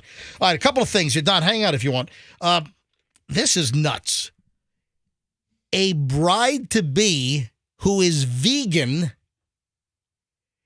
is disinviting. Is it disinviting or uninviting? Uninviting? Or uninviting. Or both acceptable? I would say but let me see if they're both acceptable. Vegan bride is uninviting all of her family and friends that eat meat. They are being uninvited from the wedding if they're not vegan like her. Oh, okay. This is interesting. Yeah. Uninvited means someone who was not invited to an event. So you're uninvited. You're not on the list. You're uninvited. Okay. Disinvited means to revoke an So invitation. I was right. My initial inclination, you got disinvited. Yeah, my etymological prowess is showing. Let's not use Look at words that. like that big Yes. Too early for that. So that would be the best gift a vegan could give me is to tell me I don't have to go to the wedding. because the food is going to suck. Oh, my God. Yes, we got the tofu platter set up over here. You know they're not going to have an open bar either. Yeah. If they're vegan. Lentil soup and tofu, please give me a break. But that's kind of petty. This was a recent thread on Reddit. 20-year-old bride took to Facebook and a group called Vegan Revolution to share that she had uninvited any meat-eating people from her wedding. Perfect. Oh, how stupid! Let me go back to my original inclination. But no, I'm reading the actual post here. She wrote, "Listen to this. When family tries to guilt trip you into letting them come to your fully vegan wedding, even though they're omnivores, and she's disinviting them." All right. So, well, listen, you get some folks that are like militant. Oh yeah. That are really like borderline terroristic. You get a crazed vegan. haven't had a piece of steak in a couple of years. And they're nuts. We've secretly ground up some ground chuck into their vegan shake. Will they notice? Yeah. The thing is about vegans, and I love vegans. I have vegans in my family. I have vegan friends, but they love to tell you about it. They love to tell you about it. And the thing is like, say I don't like potatoes. It doesn't mean I'm going to tell everybody at the table that I don't eat potatoes. I'm just not going to order them on the menu. Are you ready for another jerk? Yeah. Guy told a single mom with kids that he would date her if she put her kids up for adoption. Everybody has standards. Good pickup line. Oh my God. You put these kids up for adoption and you and I might have a chance. Oh, man. So I see a bright future. This was on a dating app, I guess. And interesting. I want to get into the whole dating app thing because I've seen something else, and it appears to be a trend. Remember, over the last year, it's come up numerous times on this show that it seems that a lot of the dating apps, that there's a little cooling off, that the dating apps are not quite as hot as they used to be. Hold on, we're going to morph into that. But this guy on a dating app sent a message to a single mom saying, I find you attractive. I'd like to go out on a date with you, but the kids are a deal killer. Would you consider putting your kids up for adoption? Because he likes child-free women. Is that a joke, or is this, is this real or a joke? Does nobody appreciate sarcasm anymore? Okay. But it seems serious. A photo of the message was posted on a number of Reddit forums, and the guy wrote, "Would you be willing to put your children up for adoption? I want to date someone without kids, so looking for someone who is willing to free themselves of their current kids." The message was from a guy named Aaron. Well, and it was to a woman by the name of Lauren. I'd like to say I've never met a guy named Aaron who wasn't a douche. Hi, That's Lauren. not true. Name one. Hi, Lauren. Looking good in your pics. Would you be willing to put your children up for adoption? I want to date someone without kids, so looking for someone who's willing to free themselves of their current kids. Well, at least he's clear about his expectations and boundaries. That can't be real. No, it can't. Come on. But hey, who the heck knows? All right, so let's morph into the whole dating thing here. Okay.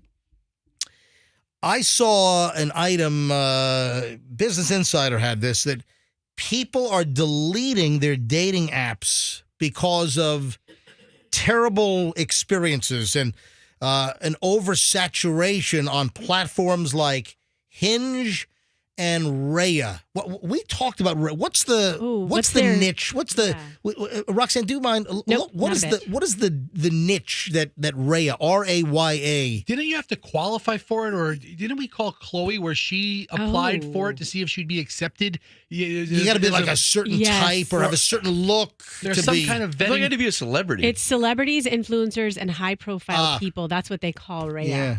And you have to, apply to get on. Froggy, you should apply. You've been on the news today. Dude, twice. 2 times.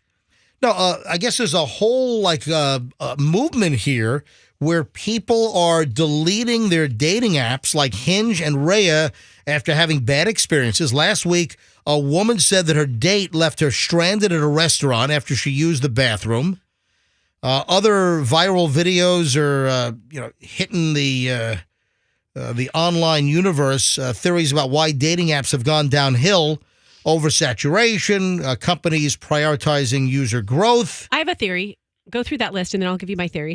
The 26-year-old Bianca Stellion posted a video last week saying that dating apps have never been worse than they are now because so many people are on them that the quality of matches has plummeted.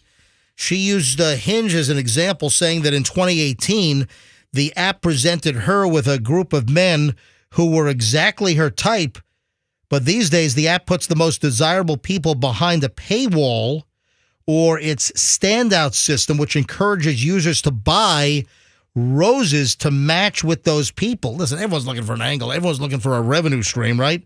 Did you say roses? But where do you want to send those roses, huh? Yeah. But she argued that even the rose system is flawed because instead of being flattered, receiving a rose can reek of desperation. Let's go to phones on this.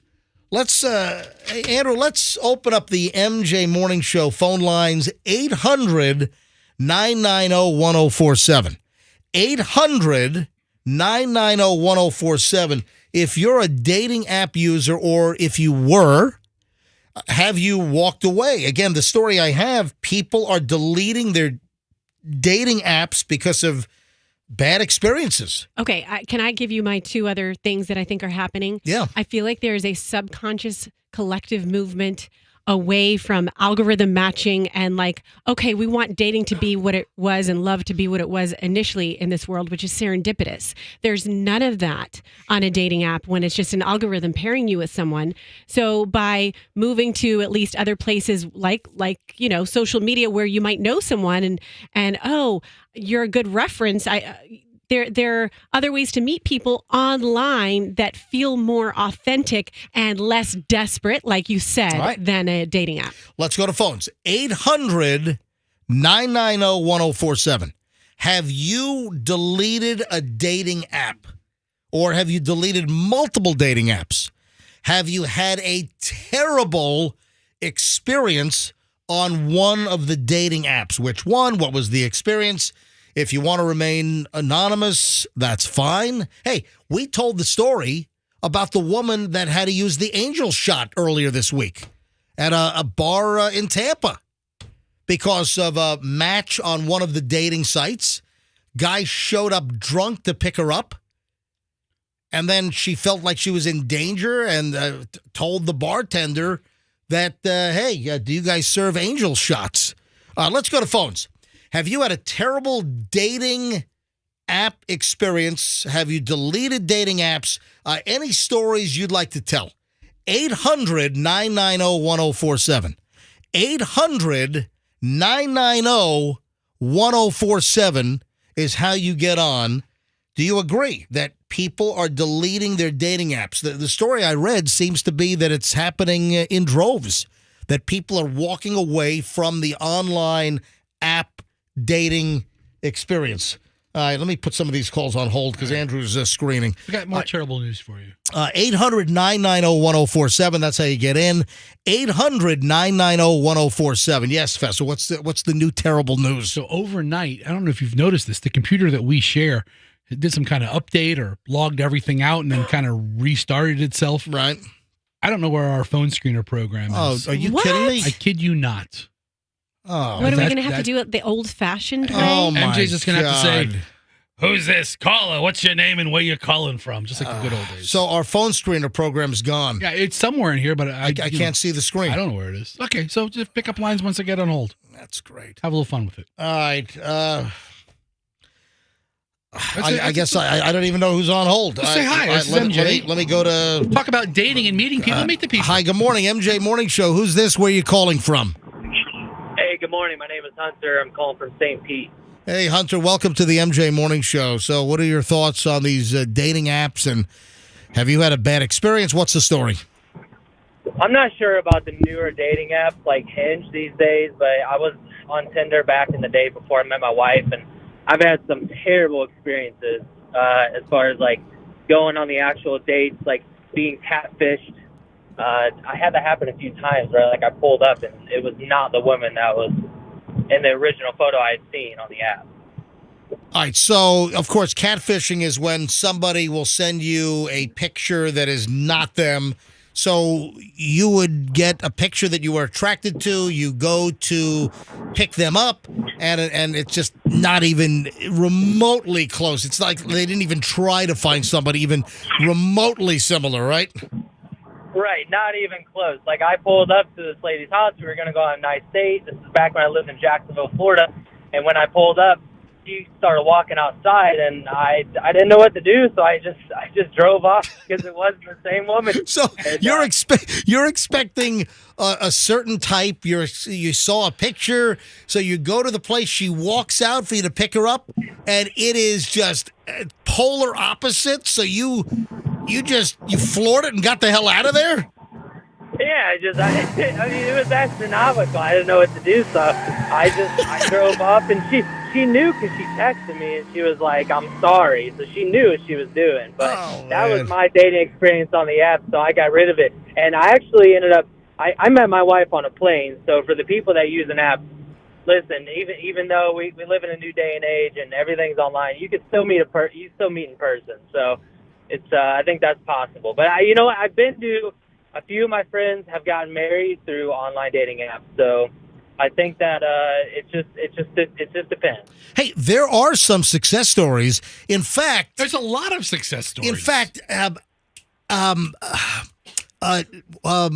Travis Kelce's brother is Jason. Mm-hmm. I think I read a story a while back that he met his wife, Philadelphia Eagles player Jason Kelce. Yep. True story. Did you just find it? Yes, I did. They met on a popular dating app, which led them to a happy marriage. Yeah. Jason Kelce, when he first went to Philadelphia and joined the Eagles, he went on a dating app, met his wife, and got married and has kids with someone he met on a dating app. Oh, there are plenty of success stories. Oh, there are.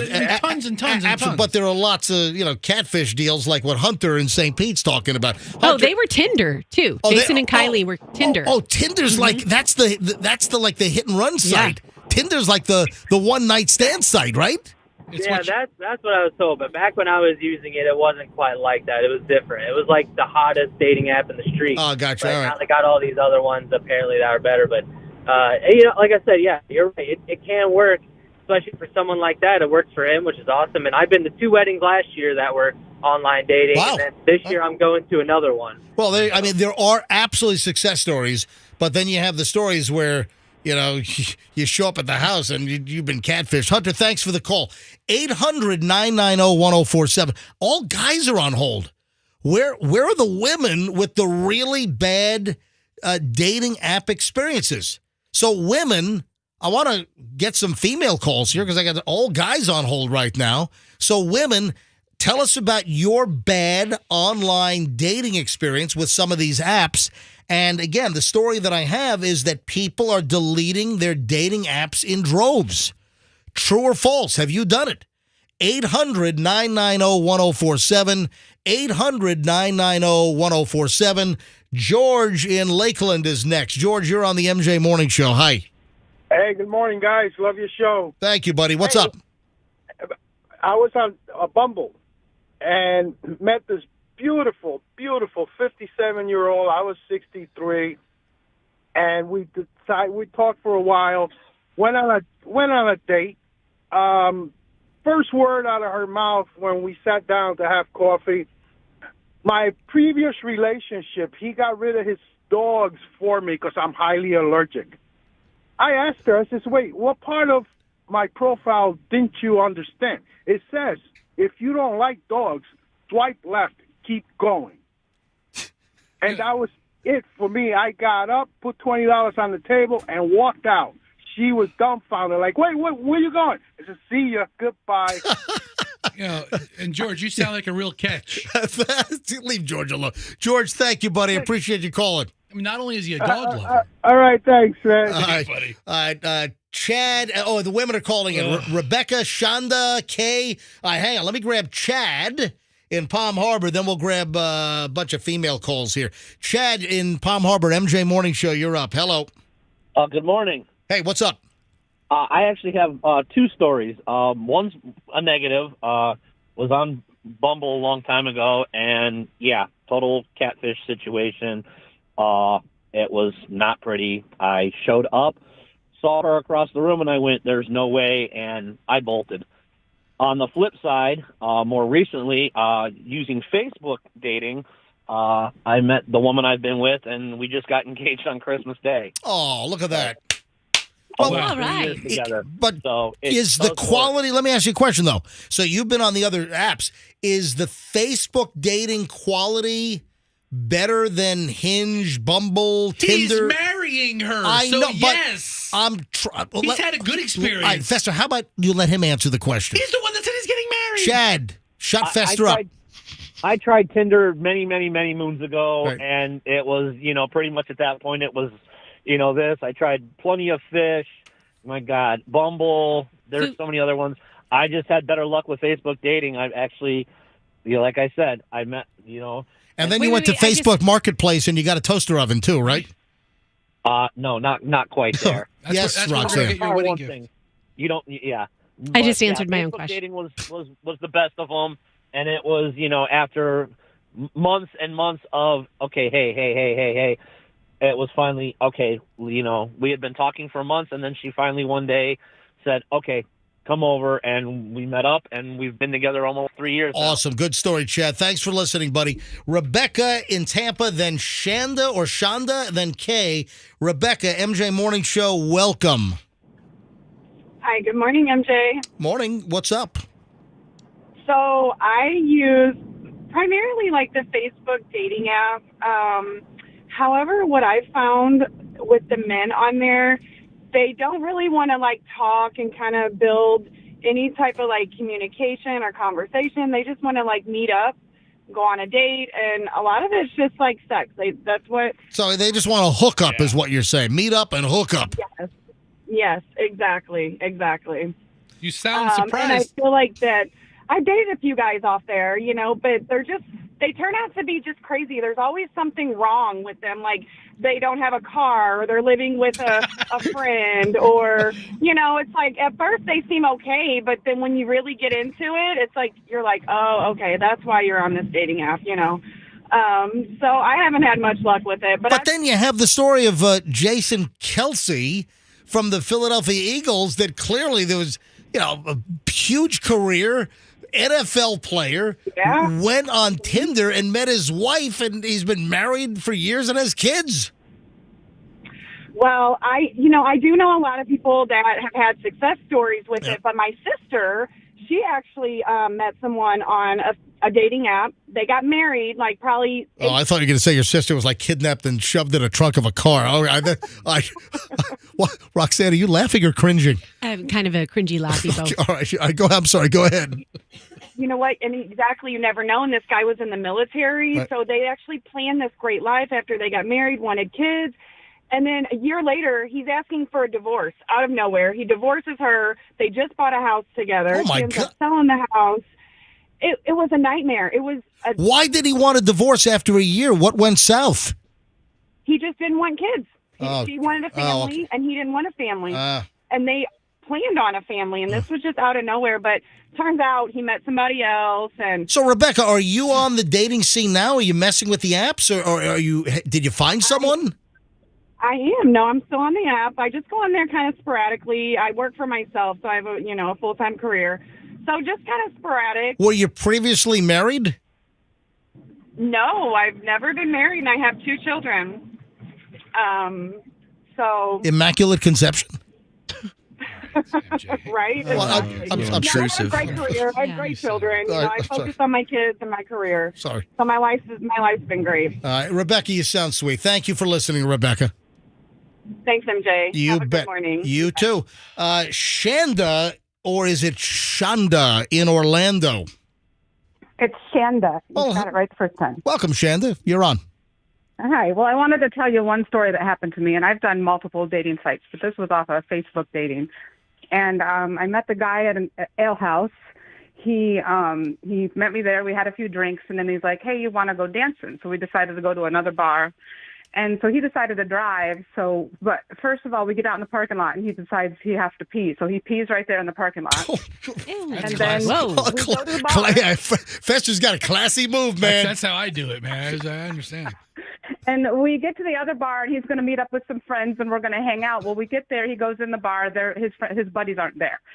So he comes back out in the parking lot, and he pees again. Jeez, he's got maybe. So I said, "Well, I know where there's a good band playing. Let's go there to this bar." And he doesn't have a he doesn't have exactly. I couldn't think of the word. Yeah. Well, he doesn't have a shy bladder, right? I mean, listen, you may want to introduce him to a urologist or something. All right, go ahead. Yeah, he definitely has a kidney problem or something. But we get to the other bar. He gets out again, whips it out, and pees in the. Wait a minute. On the first date, he's already peeing in public 3 times in parking lots? Yes. So we hang out at that bar. We listen to the music for a little while, but he kept leaving to go use the bathroom or go smoke or something. Right. And so finally, we get back in his car. I'm like, I just want to go back to my car. I want to go home. And so we go to leave. He pulls out a flask behind his driver's seat, and it's vodka, and he's drinking that. He's already noticeably drunk and slurring his words. Oh, gosh. And I'm just like, just get me to my car. Well, why did you get in the car with him if he was already slurring and you perceived that? I don't know. I wanted out. So he gets me back to my car, but he gets out of the parking lot again. Did he pee again? He starts talking. He's mumbling, and he's peeing again. Oh, I just get in my car and drive away. That sounds like a great date. But that's not the end of it. He texts me. He's like, "Where'd you go? I wanted a hug." And I'm like, "You don't deserve a hug. You don't deserve anything." And he's like, he texts me again, "Can I come see you? I like your fire." Can I come see you? I got to pee. All right. Wow. What? Put out your fire with my pee. Shanda, what a story. That was probably the funniest one I've gone through. Thank you, Shanda. Appreciate it. Do you listen to us online on the app? I drive over in Tampa a lot, so I listen to you on the radio when I'm over there, but I'm here in Orlando today because that's where I live, and I have you on YouTube live stream. Thank you very much. I'm waving to you right now. There'll be a little delay, but Shanda, I'm waving to you right now on MJ TV on YouTube, okay? That's hysterical. Awesome. Thank you. Have a great day. Oh, man. It goes 10 times during the date, just right there in the parking lot. All right, let me grab Kay. Kay's in St. Pete. Kay, you're on the MJ Morning Show. And if you're just tuning in, what launched this conversation is that noticeably people are saying that people are dumping the dating apps, that people are deleting apps for dating, that some people think it's run their course or the quality of the people is just so low that a lot of people seem to be walking. Hey, and we talked about this last year. This came up numerous times last year on the show, that it seems like the online dating app trend was beginning to cool. Kay, St. Pete, you're next. Hey, good morning. So I've been listening to all of these stories, and I have so many stories myself. I'm trying to decide which one is the best one. So I'm going to take you back to 1999, before Facebook and Tinder and all that, when there were the telephone chat lines. And I met a guy on the telephone chat line. At the time, I was 29. He told me he was 30. Like those commercials that run at 3 a.m. on Great 38? Party lines. Something like that, yeah. Exactly. So I meet up with him, and he was a lot older than he told me he was. I'm not sure how old he was exactly, but fast forward, we had stopped seeing each other. I only saw him a couple of times, and then fast forward a few months later, I find out I'm pregnant. So I contact him. And he had told me he didn't think it was him because he couldn't do that. So, so he, So he was suggesting the boys weren't swimming anymore. Exactly. All right. So we agreed to do the DNA test when the baby was born, yada, yada, yada.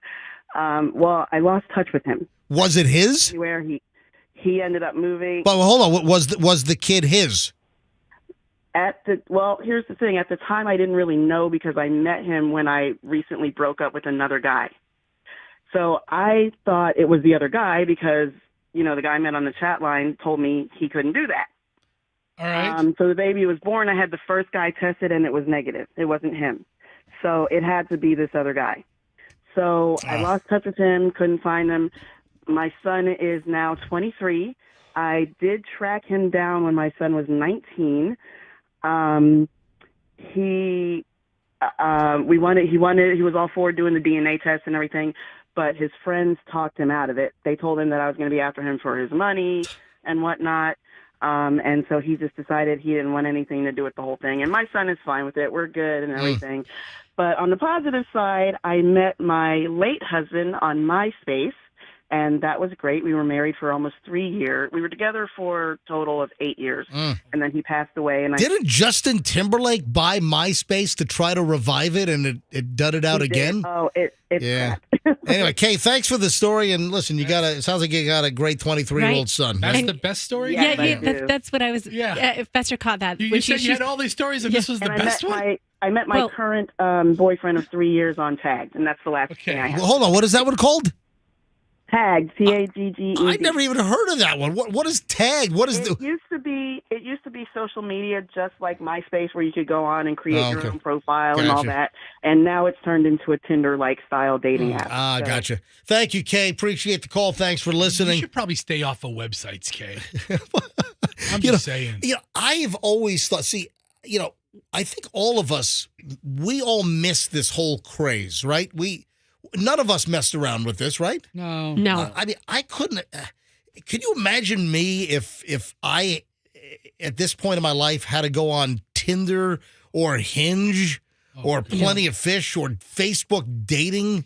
That would be tough. What would happen? No, it's just so weird because it's just so transparent. Maybe you would be great on it. That's kind of a theme of today's show, but it's so like, I like you. Do you like me? No, you're not my type. Like nobody talks like that in the real world. Let's say that Michelle left me or something, and I was getting back into would I like meet somebody else? Would I go on? I'm thinking, would I ever go on these dating apps? Or would I die like a miserable old lonely man? If those are the two options, I know which one I'm going with. Which one? Miserable lonely old man. Like the movie Grumpy Old Men. It's going to be like living next to each other.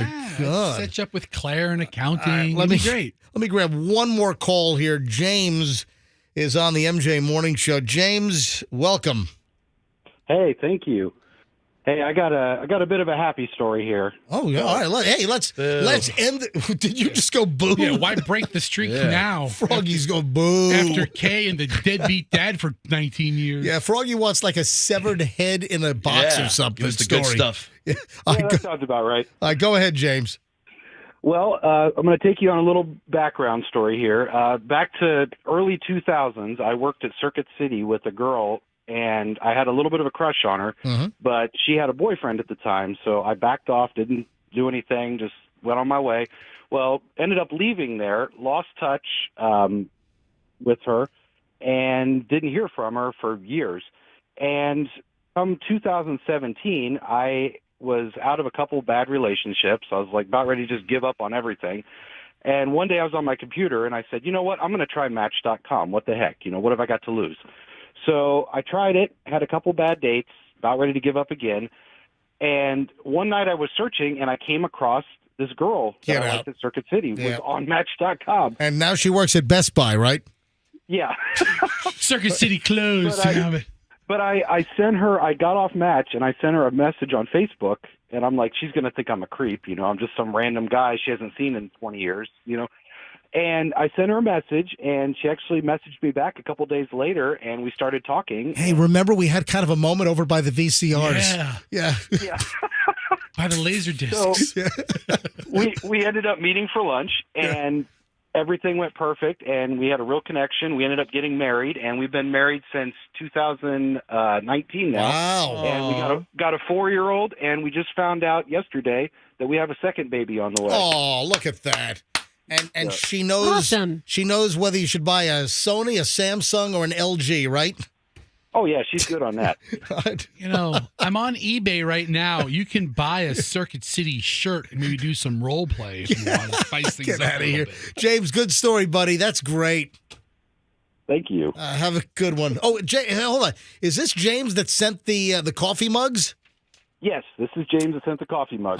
That's what I thought. Oh, James. Yeah. Oh, I love Yeah. my coffee mug. I'm Yeah. a big coffee drinker on the weekends. You did hear what happened to Fester's mug, right? Yeah, I saw that. I sent a thing in on the text line about it the other day because I saw it behind you broken. I was like, I saw yours Total had accident. disappeared. I was a little scared. No, mine's fine. Mine is home. Michelle used it for tea yesterday. Mine's great too. Thank you. Yeah, mine's broken. Yeah, send Fester a new one. Yeah, we'll see what we can do about it. All right, thank you, James. yeah, Have a James great sounds day. like I'll get right on that. Don't get on it. It's okay, James. We're Jump we're right even. on. All right, a couple of pieces of audio here. Let's see, 1, 2. I got a bunch of audio.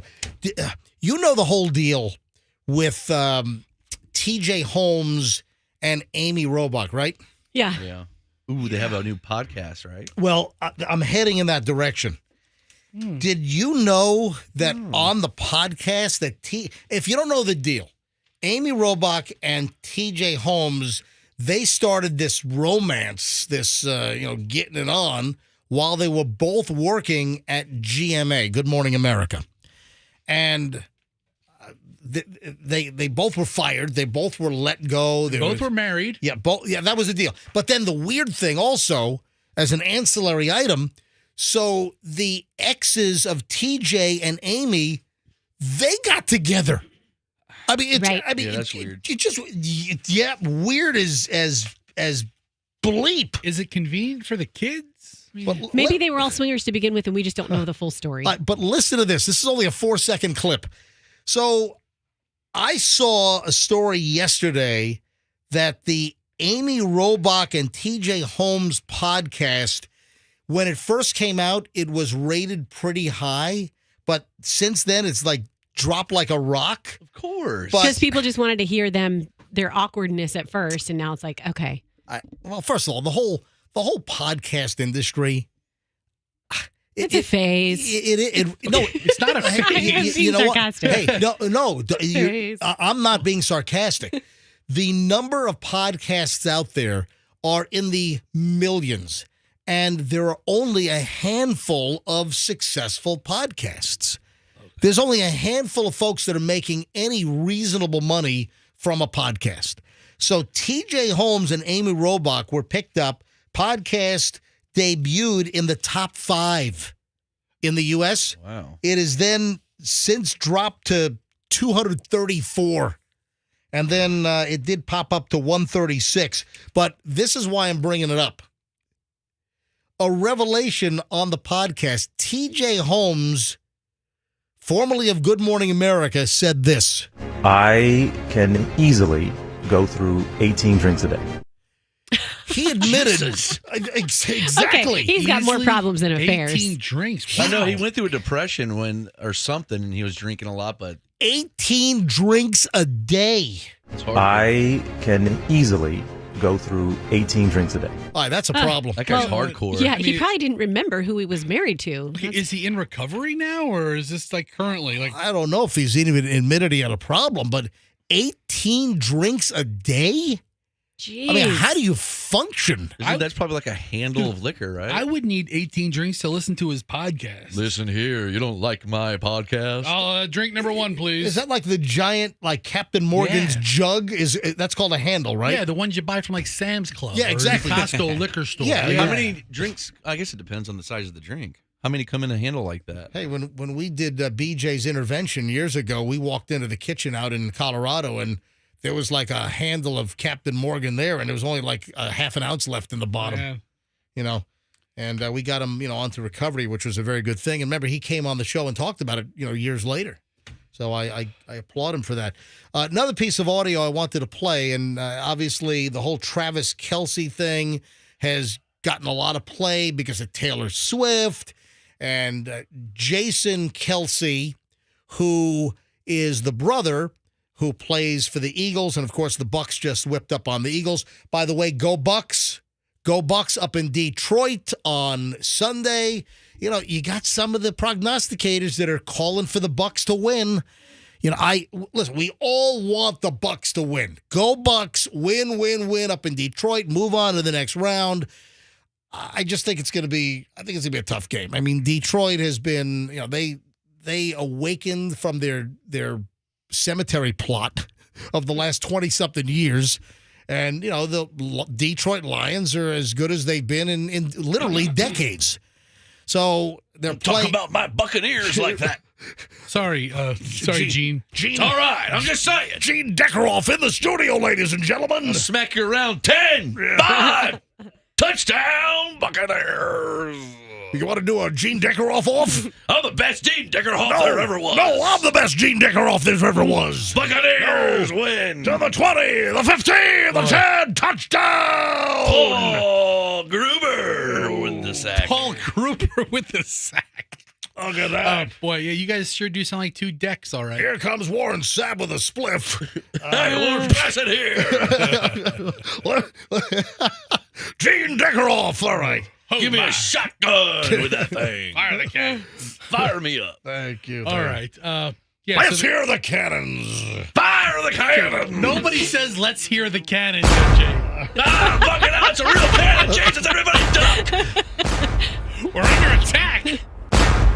Yeah, you're right. Nobody has said. Yeah. Let's put hear Warwick. the cannons. Let's put Warwick Dunn's head in a cannon and fire it across Dale Mabry. He's a great guy. Why would you want to do Warwick Dunn is like building houses for people across the country. I'm sorry. He's amazing. He's a All nonprofit right. guy having homes for people everywhere. Okay, I should have picked a different Bucks player. Warwick Dunn is like a saint. I'm sorry. I shouldn't have picked Warwick Dunn. All right, let's put Trent Dilfer's head in the cannon and fire it across Dale Mabry.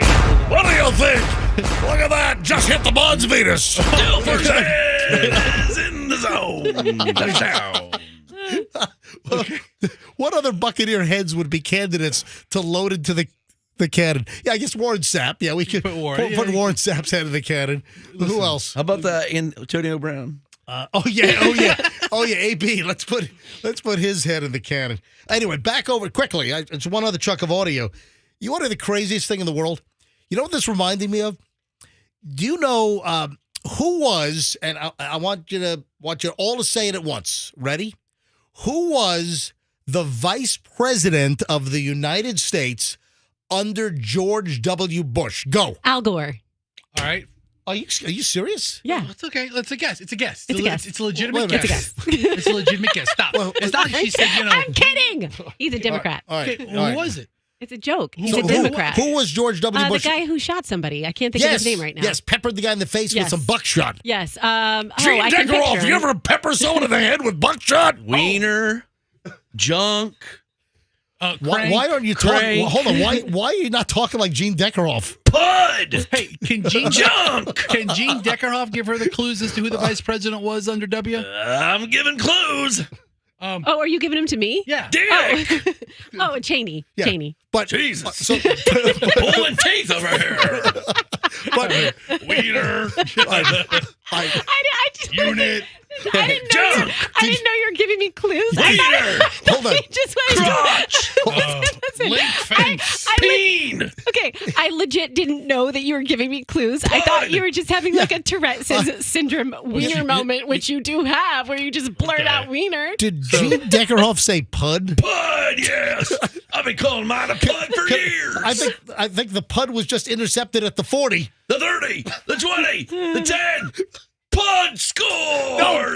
The what? No, pud down. Pud down. Tampa Bay. Put us up. I'm on TV again. Yes. What? 3 times. Hold on. I'm so famous. So do the manatees. They like to huddle up in the warm water near the power plants. too much. Well, the fish are aware of this as look well. at I was this, talking to a friend yesterday. He was like, I caught 9 trout in my That's backyard. right. yesterday." Oh, you only got Froggy Friend. from the MJ Morning Show in the 6 o'clock hour. Her It's all producer right. got to her. Trout, tarpon, redfish, they all huddle. Yeah, this is I'll be fishing Amanda today. Holly right now on Channel 8 doing the fishing report. What a day, I tell you. And Froggy and his son Max have been shown all morning long holding up the snook they caught in Froggy's backyard. What a day. I'm on cloud 9. Hey, you ever find a dead body floating in your canal? I'm just hello? One time I thought I did. What? One time I thought I did, but it was just a dead dog. All right. Well, that's terrible. All right, let me finish up. You know, they fall off the dock. All right, hang on a minute. All right, let me finish up the whole Travis. How did we get off the mark here? I started doing Gene Decker off. There you Sorry. go. All right. the pud. So the whole Travis Kelce, of course, getting a crap load of pub because of the whole Taylor Swift distraction. Then you've got Jason Kelce, Eagle. He just announced his retirement. You want to hear something crazy? So the reason why I asked about Dick Cheney. Yes, our former vice president. Let me go back to that. The reason why I brought up Dick Cheney is, do you know that his name is not really pronounced Cheney? Yeah, I've heard Cheney? It's Cheney. It's Cheney. Yeah. Fester's 100% right. Like the rapper? It's Cheney. It's Dick Chingy. It's Dick Cheney. The daughter, Liz Cheney, who has a best-selling book out there at this point. Cheney is the real pronunciation, but everybody, Roxanne, can you please stop distracting me? I'm not paying attention to what you're talking about. You're doing something. You're doing Rob? something for the last minute and a half. You're mugging and you're waving and you're kissing the MJ TV camera, and I don't know what the hell you're doing, but you're distracting the crap out of me. Continue.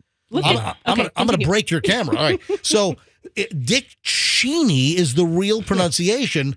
So if I'm talking about Travis and Jason Kelce, what do you think the deal is? We don't know how to pronounce their name properly. Apparently, it's not Kelce. No, it's not.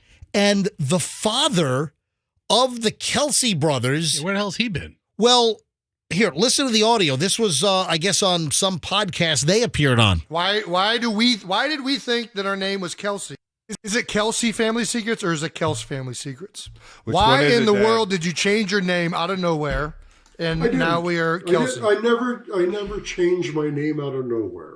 Okay. Well, let's talk about it. Why did we think that our name was Kelsey for the first how long, Trav? 24 years? 25 years. 25 years or 27 years of my life, 25 of Travis.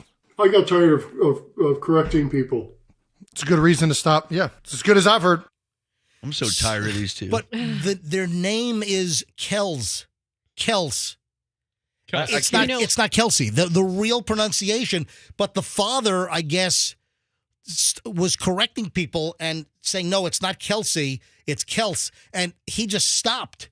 And then his kids grew up not knowing until what? They were 25 and 27, not knowing the real pronunciation of their name. Well, we had that in my family too. Where my dad grew up and his last name was one thing, and then all his brothers and sisters refer to it as what it originally was, Robertson, but we went by Roberson. We changed it. So what is the correct? Well, Roberson, because that's what I went by, but his rest of his family called it Robertson. Gotcha. Did you see what Kanye West did to his freaking face? Yeah, I saw that photo. What is going on? You go Tyson? The question is this just all publicity crap? Doesn't he have a new album coming out, or did it already come out? If you don't know what Kanye West, if you don't know what this guy did to his teeth, this is insane. And then the price tag of what he did, we'll get into that coming up in just a bit. I've got the 9:10 must-hear story coming up. I got a lot of stuff. We got a solid hour to go, folks. You don't want to move. The MJ Morning Show with probably the best material of the day is coming up in the next hour. So don't move. We're back in minutes here on the MJ Morning Show on Q105. Again, welcoming a brand new sponsor.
at the MJ Morning Show on Q105 here on a Friday. I want to make a sound right now, and I want you guys to tell me what you think this is. What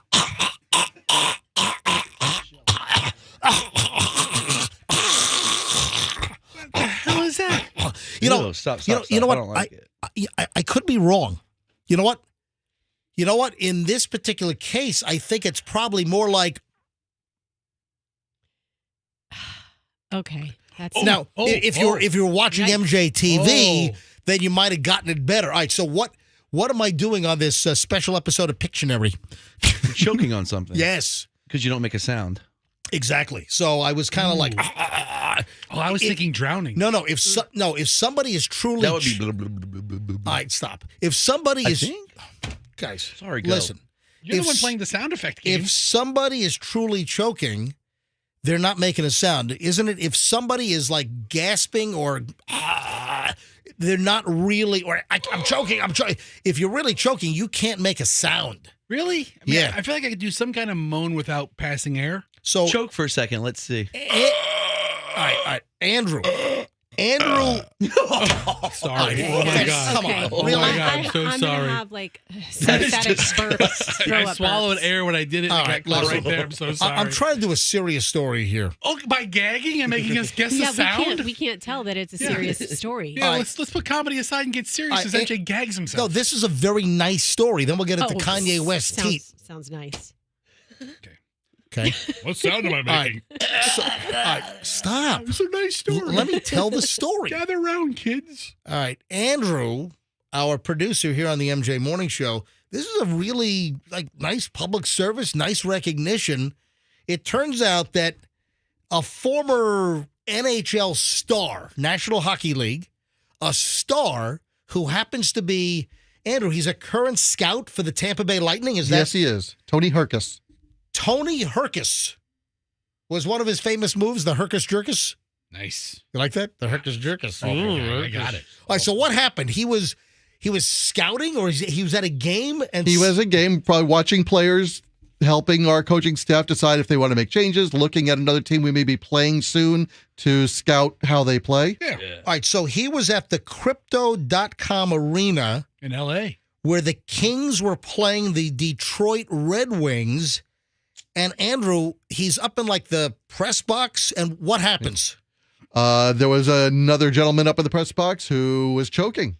On a pretzel? Pretzel, yes. Like a soft pretzel? I didn't see it. Or was it like with a hard pretzel Was nugs? it a super pretzel? I don't know what kind of pretzel it was. The article did not tell me. Fester's got a good point. Is it the little pretzel bites with the little? I'll make a call out to the Crypto.com center and see what I can learn for you. Pretzel bites with cheese dip? Pretzel sticks, maybe? I'm really put off by your lack of information in the story. Yeah, I need to know what kind of pretzel. I'm assuming it was probably one of those hot, warm, salted, super pretzel type things. We're going to get the old school pretzel sticks that I used to have in school that were so good. I can't find them. They're out there. The little ones look like. But they're good. They came in that little pretzel coffin? Yes. Yeah. I love those things. Oh, yeah. I remember my mom used to send me to a day camp or a summer camp with those things. All right, so shout out to Tony Herkus Jerkus. Who saved the guy? So he did the Heimlich on this guy that was choking? Yes, he did. Wow. He irked him. Look at this. Tampa Bay Lightning scout saved the guy from choking out in L.A. Oh my gosh, that's nice. That is nice. I think the Lightning. I think that Vinnick ought to give him his own parking spot or something, or give him a bonus. Have a special Lightning. Oh day. no! Get a hold of Browns trophies and see if they can get a gold-plated pretzel trophy for the guy. Yeah, just a bite of a pretzel. Yeah. Or a guy choking. Can you get a trophy of a guy choking on a pretzel? I'm sure you can. Whatever you want. All right, moving along here. What time? 9:04. So we have the MJ must-hear story at 9:10, and it's something you should never, ever use inside your hotel room or motel room. There's an item there, and I'm telling you right now, it is not what you think it is. You should never use this item in a hotel. That's typically provided for you. Get to that in just a minute. 9:10. On to Kanye West's teeth. Yeah. He doesn't look right. No. Well, he's not. The dude's not right in the head. Mentally, he's not right, but he looks fine. But he is mentally ill, right? Has he? I I don't know. Has he talked about, or is he? He has some mental issues. No, but hasn't he talked about Yeah. having his mental crises? I believe he's bipolar. I believe he's talked about this. Yes. Okay. All right. Sounds right. Well, now apparently his mouth has been turned into all titanium teeth. Yo, that's tight. Let me see. What? But he's being compared to the guy that played the Jaws character in the James Bond movies. Remember that? Remember this dude in Jaws? No, he wasn't in Jaws. He was in James Bond. I'm sorry. His Thank name you. was Jaws. Hang on a minute. That's what I meant. What the hell? Remember the guy from James Bond who was called Jaws, and I think he appeared in The Spy Who Loved Me, and also I think Moonraker. And the dude had the metal teeth. Remember he could bite through steel cables.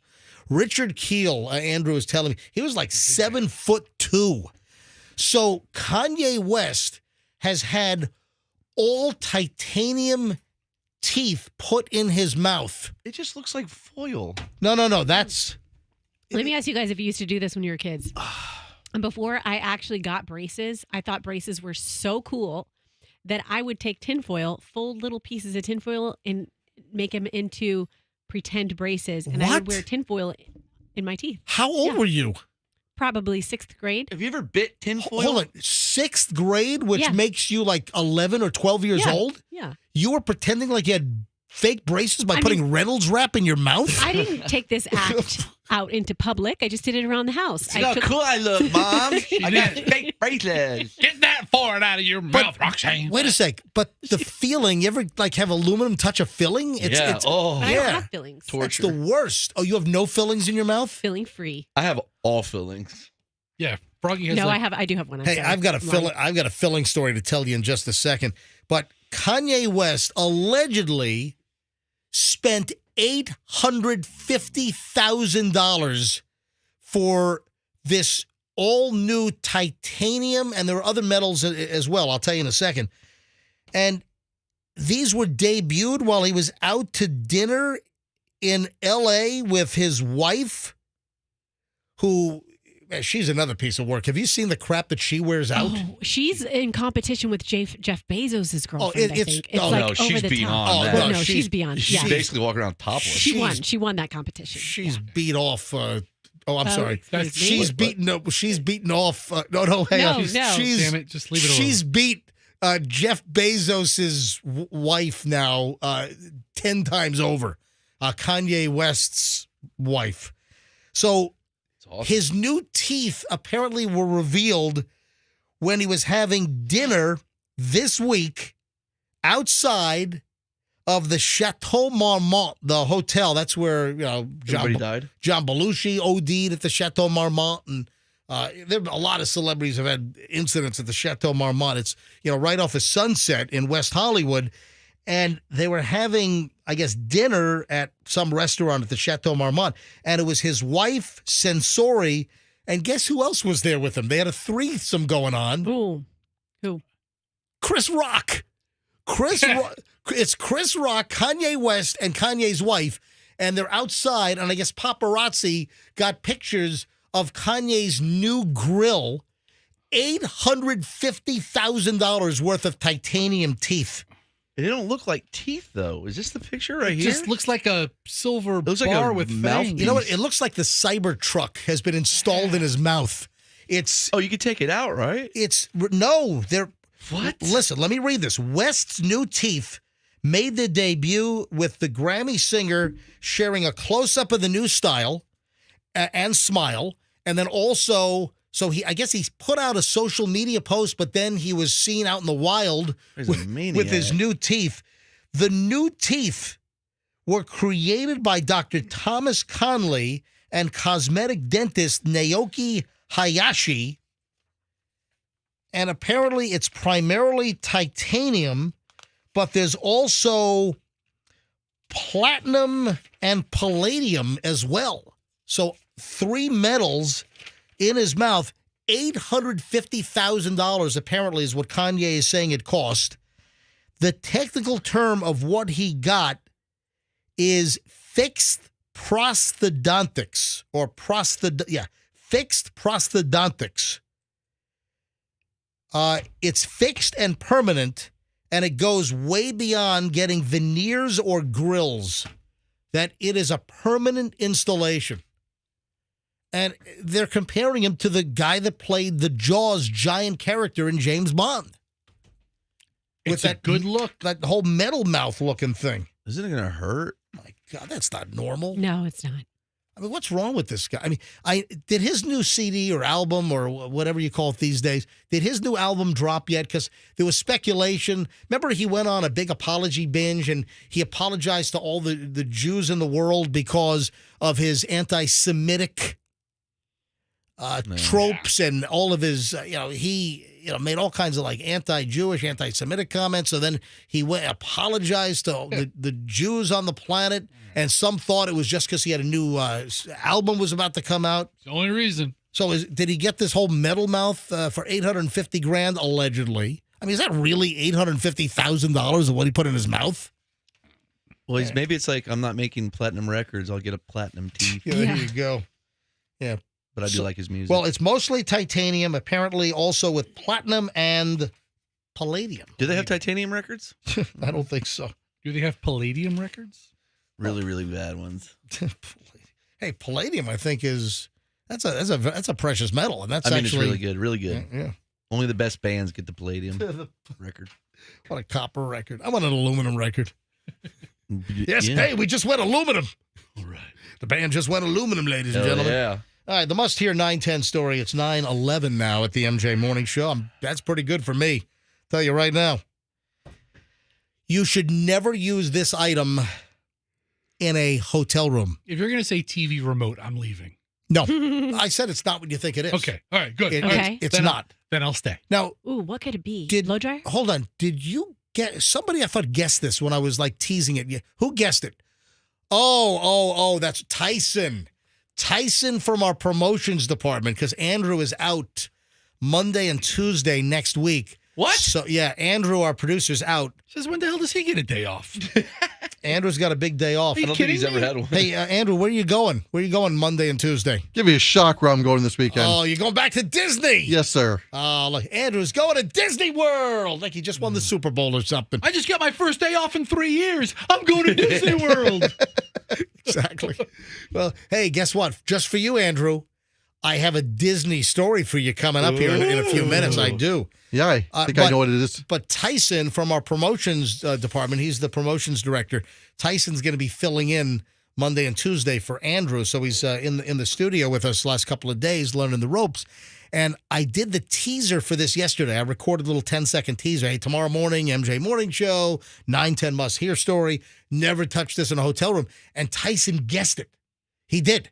So, Fester, you said, don't tell me it's the remote control. Yeah, that's what it always is. Okay, That's don't too touch obvious. this in the hotel room. Yeah, Any other clues that you gave Tyson that you're not sharing with us? I gave no clues at all. He just guessed it. So you said blow dryer. Yeah, I mean, I'm just trying to think what I use in the hotel room beyond the blow dryer and the remote and the phone. Don't use the luggage rack. Froggy, you want to guess? The comforter. The sheets. Tell you what, the comforter on top. Have you ever seen like those like Inside Edition blacklight investigations, man? You got stuff on the walls and the ceiling. It's like, what is that? You know what? No, that's incorrect though. Yes. Don't use the drawers. And I mean this sincerely. If your trip is, I figured this out. If your trip is less than a 4-night stay, there's no reason to unpack. Leave all your clothes that can stay folded in your suitcase and, stuff that needs hung, hang it. But if you put stuff in drawers, it's just like a pain to pack it back up. Here's the answer. I'm What not gonna drag it out. Never use the hotel iron. How did you know that, Tyson? Tyson just knew it. Hey, Tyson, get on mic. Put Tyson on mic. So grab the mic. Tyson, how did you know never use the hotel iron? How'd you know to guess that? I've actually heard stories behind people using the iron for other things than ironing their clothes. Yeah. What? What kind of story? Well, what heat up kind a of steak. things? Yeah, I saw a guy on YouTube make a grilled cheese sandwich with it. Big deal. Guess what? There you go. Really? Absolutely. So especially pilots will tell you, pilots who need their shirts to look nice and crisp, pilots will tell you that there are horror stories where they use the iron and then like food stains come off the iron onto their shirt. Wipe And it first. It's a mess. Hey, there's a story. Julian and Michelle, they were on the big college tour before, obviously, Julian applied to NYU and got accepted early decision at NYU Film. But they went on a 3-week trip a year and a half ago. Over the summer, they went to like every single film school that was like in the top 15 that Julian was considering, never knowing that he'd actually get into number 1 NYU, early decision, no less. But they were on the road. And Julian has like hang on a minute. Let me see if Julian's awake. He should be. Calling Julian's cell phone. But I heard the story. There was like no microwave in the room, or the microwave was broken, and they had some leftover pasta or something. I just thought of something really disgusting. And they heated up the pasta on the iron. I knew you were going to call about that. All right. So where were you guys, and what did you do? I think we were in California. Right. At this point. Were you visiting like Chapman or USC or UCLA? Where was it? This would have been USC at this point, I think. Okay. We went to the pasta place, the Sisters Pasta. Oh, the Sisters. That's right. Yep. Okay. And what was it? And so I had extra pasta, and at night I got really hungry. And so I went to go check for a microwave, and there was just no microwave in the hotel room. Yep. And so I was like, you know what? Do we have an ironing board? An iron? And so I took it out, and I put the iron, like, upside down, and I was, like, slowly heating up the bottom of the, it's like the cardboard wax line. Yeah. Little takeout box. And it worked, and it was delicious.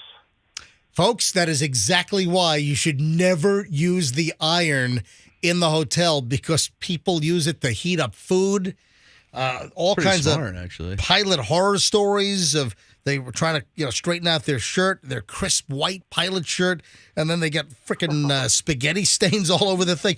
So apparently, there are different little stories here. So some people, and they've gotten stains on their shirts. But another thing with pilots is pilots will use the irons to heat up pizza.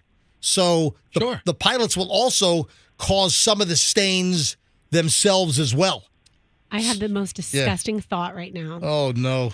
I don't know. I don't think I should share it. And now, disgusting thoughts with Roxanne. What if someone... Well, you can't just say it. Yeah, you can't be like, oh, I have a thought, and then just not share it. Yeah, you I'm tell sharing her, it. bro. All right, I'm go sharing ahead. it to Go ahead. them. Here we go. What if someone pees their pants and then irons their pants? Oh, to and then, dry it? And then, Disgusting. isn't that so gross? And then you use the iron after someone's ironed their pee I've pants. used a blow dryer to do that. MJ, here's a social media channel of a guy. I saw this. He's a trucker, and he cooks in hotels all the time. Every meal. Yeah, is that the guy who throws it in the sink and Yeah, stuff? yeah. He's disgusting. This guy cooks food on like the bathroom countertops, or he uses the sink in He's an animal. in the motel bathroom. He's gonna get sick to make food, and the guy's mixing up stuff and pouring all the ingredients in the freaking sink in a hotel or motel. And he has like an Instagram channel. And listen, I'm scrounging to get 16,000 followers. This guy's got like what, 2 million followers? Several million. And Yes. My nothing's God. wrong with a good old sink steak. I'm starving. Yes, yeah. Nothing. What'd you say? Sink steak? Yeah, you like use the hot temperature of the water. Yes, Andrew. Hey, Julian, I understand you're coming into town this weekend. I am. Your father told us that he anymore, screwed things man. up. Yeah, so Julian, we had Mom on earlier. I don't know if you heard it. No, I heard it. Yeah, I had Mom on. I'm sorry that I destroyed your big surprise. Surprise murderer. Yeah, I'm a surprise murderer. Julian was, for those that didn't hear it earlier, Julian is coming to town, and it was supposed to be a surprise, flying out of LaGuardia tonight, coming for the weekend, then going back on Sunday. And for some reason, his flight populated inside my Google Calendar, and I called him up like, dude, why? I should have thought like 2 minutes ahead and not made the call and just let it be a surprise. Julian, I'm sorry, but listen, the real fun and the real importance is that the whole family will be together this weekend. Okay. Yes, I'm excited. Do you have a movie suggestion for tonight? I don't know. Why don't you come with the movie suggestion? Okay, since you're in film school, all right. Thank you for your service. All right, maybe I will. All right, Julie. It's been so long since your dad's seen you. 3 weeks. All right, I guess I can pick you up at the airport now. You don't have to surprise us by taking an Uber to the house. Semper That's Fi. exactly what I said. All right, bye, Julian. I got a lot of positive bye. feedback Thanks. on me and Fester's reenactment of Julian coming home from war. Son. All right, not again. Hey, speaking of food and irons and hotels and this maniac trucker that's making food in bathrooms and in motels. I'm going to be in a hotel next week. I'm going to try this flat iron steak. Oh, that's disgusting. All right, now, you guys kind of made fun of me, but this was huge. We had a 100% pickup rate. Like, for instance, on the dash cams, we gave away 20 dash cams. A couple of people never picked up the dash cams. Really? Yeah, but most did. The rice makers, Tyson's our promotions director. For the rice makers, Tyson, we had a 100% pickup rate for those Zojirushi rice makers, didn't we? Absolutely. Those were the one prizes that we gave away outside of the laptops where people were coming the same day that they actually won. 100% pickup. In fact, Rick, our program director and operations guy, he was champing at the bit waiting for like a prize winner not to pick up one of the rice makers because he was going to scarf one of those things up. Is there any chance of me putting my hands on one of those leftover dash cams? Hey, yeah, me too, Yeah, dude. serious. Hey, Tyson, where are those dash cams? We'll talk to Tyson. Feed All you right, off. Tyson, I want one. So hang on a minute. Let me tell you what's going on here. I saw a whole story online last night about the best kitchen appliance, and it's the rice cooker is having a renaissance. Listen to this. Sales of rice cookers are surging, and here's why you need one in your kitchen, too. And there's like a 6-page story on salon.com on this. I'm like, guys, I know it. My Zojirushi rice maker is one of my favorite electric devices of all time. It makes the perfect Japanese sticky rice. I get my Koshi Hikari rice, and I make just amazing Japanese rice. It's perfect. It is amazing. I couldn't live without this machine. I love it. Is this resurgence because of you? Say it again. Is this resurgence because of you? No. MJ's the catalyst behind I all think of this. so. I've had a Zojirushi rice maker for probably 15 years. So I had easily 15, maybe more, maybe 20. I've had one of these Zojirushi rice makers. For instance, we gave away a whole bunch of these things back in September when Zojirushi saw my social media, know I love their product, and they approached me and said, hey, MJ, we understand you're a radio show. We've seen your videos. We've seen your social media posts on Instagram. Would you like to give away a whole stack of our rice makers because September was National Rice Month? And I said, absolutely. So we gave these things away, and people loved it. And do you know how many of my friends, I had maybe 6 or 7 friends that heard about they bought the rice maker. I now have friends that are saying, Ma, you're right, this rice, it's the most amazing thing. Or they've been to my house and I made rice in the machine. So I've had like dozens of people I know over the years buy the Zojirushi rice maker as well. But here's a whole story on this is like the best appliance you can make, total resurgence. And folks, I recommend what's that? Craig? Craig. Oh, is this Craig, my tire pal? Craig, is this a tire guy? Is this pit crew tire Craig? It is. Are you calling it? Craig bought a rice maker because of us, right? Yes. What'd you get, Craig? He got a Zojirushi rice maker. And I loved it as your colleagues there were ragging on you about your rice maker, and I'm thinking, I've been homebound pretty much for 4 years from a minor car accident, so people know, but I was unable to stand because of 2 back surgeries and a brain injury. That rice maker has made my life heaven because now I can make meals without having to stand over it. I can put it in, sit down, go back and come back in an hour, and the rice is absolutely perfect. and I Look at can this. leave what's left in there for a day. Yep. The next day and have another meal ready, and it stays perfect. Yeah, I've kept it like 2-3 days with the heater mode on, and it's perfect. So it go ahead. It's absolutely the best. I actually bought that as my Christmas present to myself. Look, see? And it was one of the best Christmas presents I've ever bought for myself, honest to goodness. I'll tell you, we gave away a whole stack of these things. I think I had more friends and certainly more listeners that bought their own rice maker because of, my... you guys are making fun of me of this thing. I'm telling you, Craig, it's life-changing, isn't it?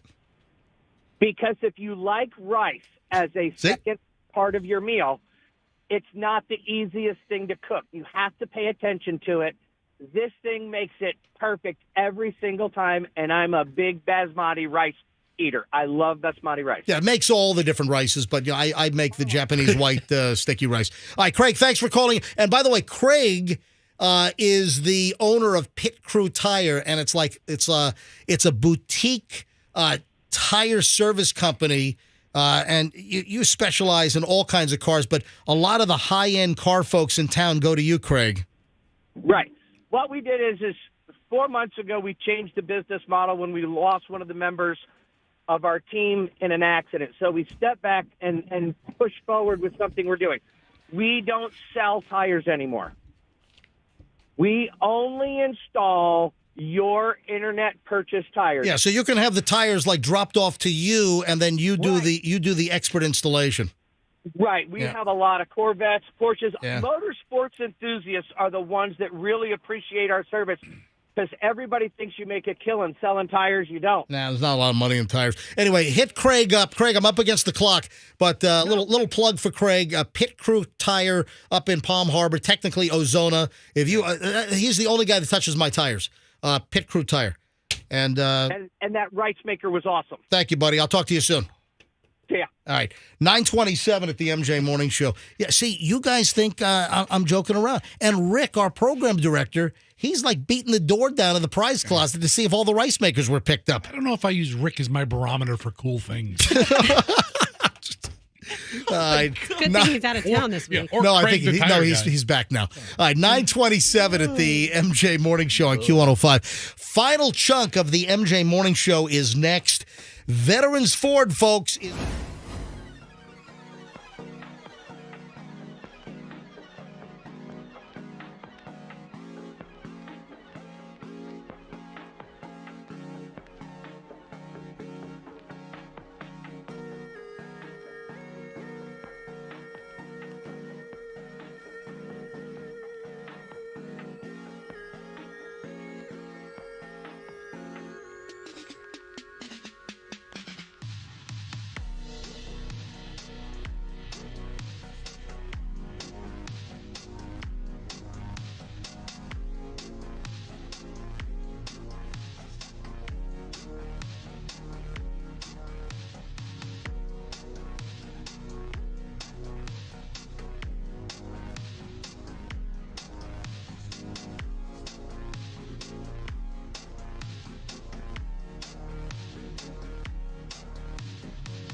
9:36 at the MJ Morning Show in the final minutes of the week here on the MJ Morning Show. Then we'll be back on Monday with another solid week of MJ Morning Show crapcasting here on 104.7 FM, known as Q105 in colloquial terms. All right, now, the Madonna thing. Have you heard that Madonna is getting sued? By who? You guys don't know this, do you? Oh, I do. What could it Roxanne. possibly be? Like for her being late to a venue or something stupid? Oh, come on, you saw the story. What? No, Is that what it is? That's Yeah, what it is. That's what it is. Has stuff like this What a happened guess. before? I don't know if there have been any lawsuits because of tardiness by a performer. Well, they're losing money on the venue. But Madonna apparently is just on this tour. Now, granted, she almost died. She would have been really late. For real, how's she on tour anyway? Well, they canceled the Tampa. Oh, didn't we have Tampa for September that got canceled, right? Yes. Yeah, Madonna. Like September 7th or something. So Madonna was rescheduled for April down at the Ice Palace or the St. Pete Times Forum or whatever they're called. What is it? The Amalie Arena. So Not exactly the Taylor Swift tour. So Madonna is now rescheduled here for April, but Madonna has been sued because of lateness. Couldn't Madonna sell out Raymond James Stadium?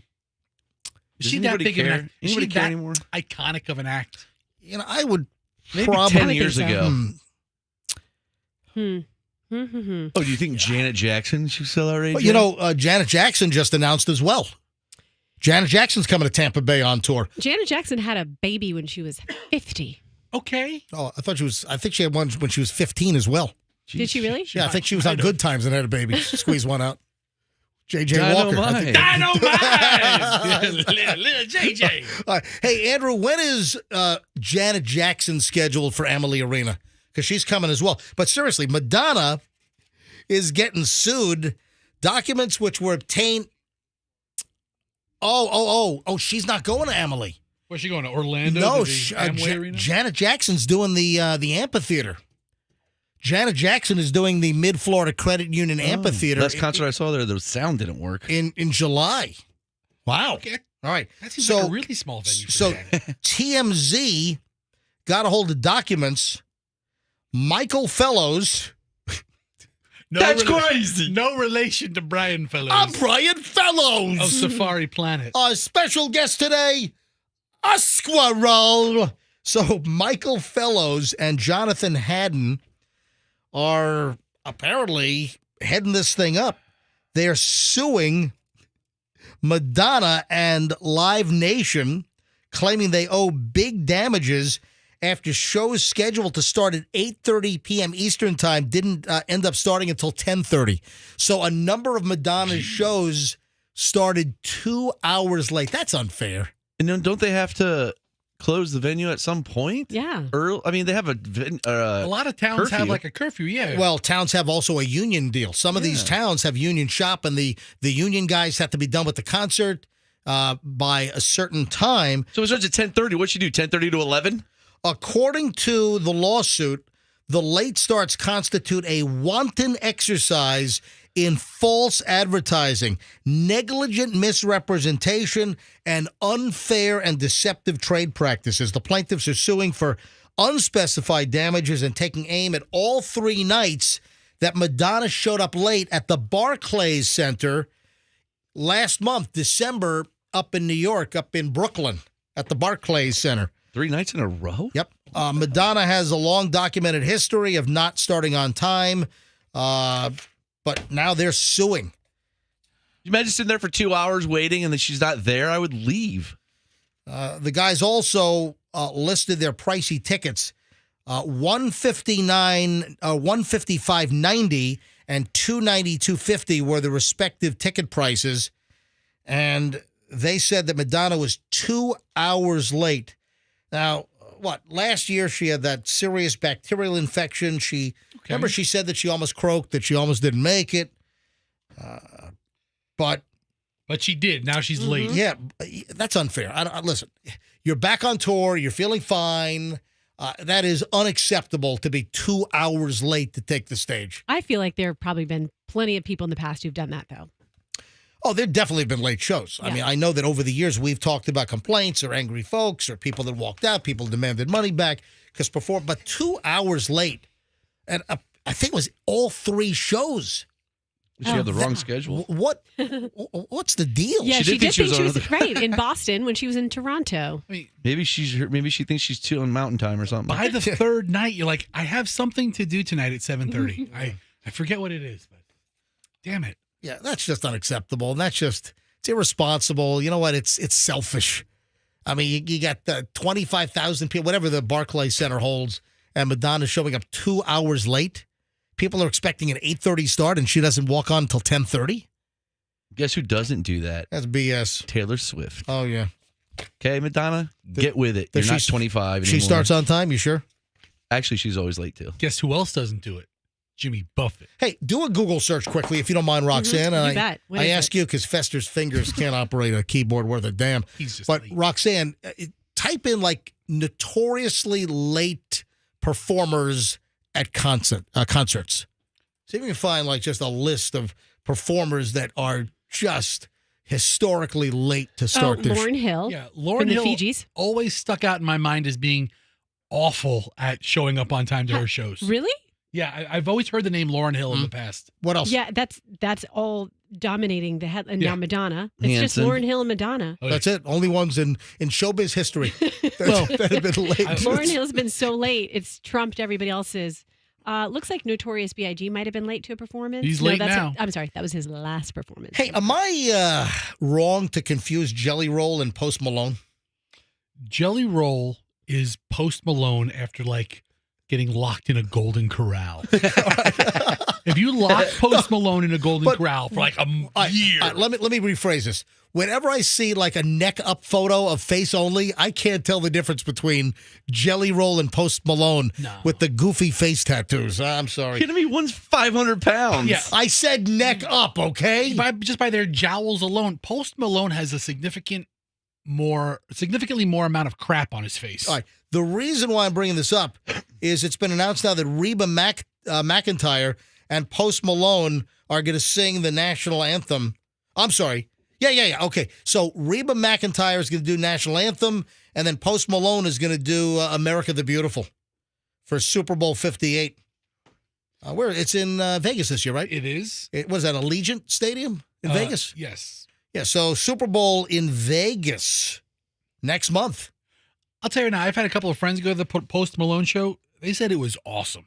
I've heard good things about him. He put on a great show. I like him. Yeah, my daughter Chloe loves Post Malone. I like Sunflower. God, I hate him. Stop it, Frog. And also, let me point out that I will be returning with Chloe from Indonesia on Super Bowl morning. Indonesia? I'm coming back. We're going to Indonesia next weekend, and we're going to do some scuba diving for a little bit of time. Great best of shows coming up. You won't even be able to tell the difference. But taking Chloe on a graduation trip, bucket list scuba trip to Indonesia, and we're flying back. I get in like at 6 a.m. Super Bowl morning on a red eye from LAX. So I don't know am I going to even be awake for the Super Bowl coming back from 12 hours ahead? Won't miss much. I don't know. And then am I going to be okay on Monday morning? The day after the Super Bowl, what am I going to sound like? What's the time change? 12 hours. Oh, my. How are you going to sleep? You'll be fine. So, it'll be like 6 to 9 at night. We'll see. Listen, I've done Japan 3 times, Korea. Listen, I've been to Palau. I've been to Micronesia. Okay. So I've been to some Guam. I've been to some crazy time zones. Did you say Micronesia? Micropenia. Come on, really? Come on. Come on, it's the end of the week. Anyway, listen, I like Reba McEntire. Post Malone is pretty solid. So National Anthem and America the Beautiful. What else do we have? Oh, the Rust Armorer. The young woman that was responsible for the guns and the ammo on the set of that movie Rust with Alec Baldwin. So I don't know if you saw this, but this is interesting. She was offered leniency if she would cop to the story and explain how a live round ended up on the set. Now, this is Hannah Gutierrez Reed. Exactly. Hannah Gutierrez Reed. Very nice pronunciation. The daughter of a famous armorer. Yeah, a guy that did tons of Hollywood movies, and clearly the daughter is not quite up to the snuff that the dad was doing in Hollywood for decades and decades and decades. But there is a story that Variety newspaper magazine got a hold of, and it was sent to Hannah Gutierrez's legal team, and the special prosecutors heading up the case apparently said that if she would tell us how a real bullet made its way to the set, that they might go lenient on her, and if she doesn't say how a real bullet got onto the set, that they're going to really throw the book at her even more, and she'll face even more charges. Well, what if the reason the bullet got on set is her fault? Alec, did you bring the bullet onto the set? Alec? No.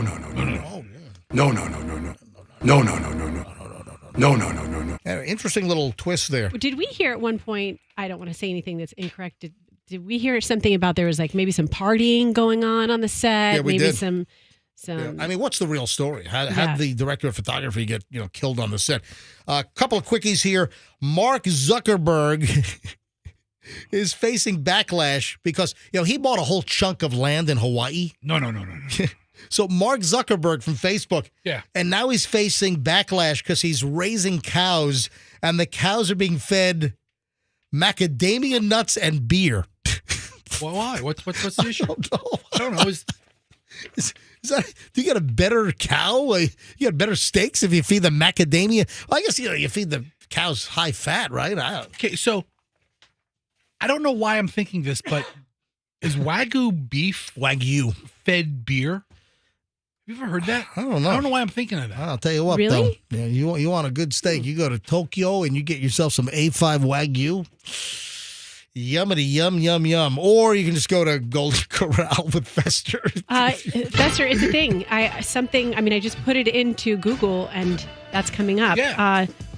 Feeding beer to Wagyu cows? The highest grade of beef you can buy are fed beer. I've heard Cows are indeed, in some instances, fed beer to stimulate their appetite. If your husband Doug were in charge, they'd be getting White Claw. Yeah.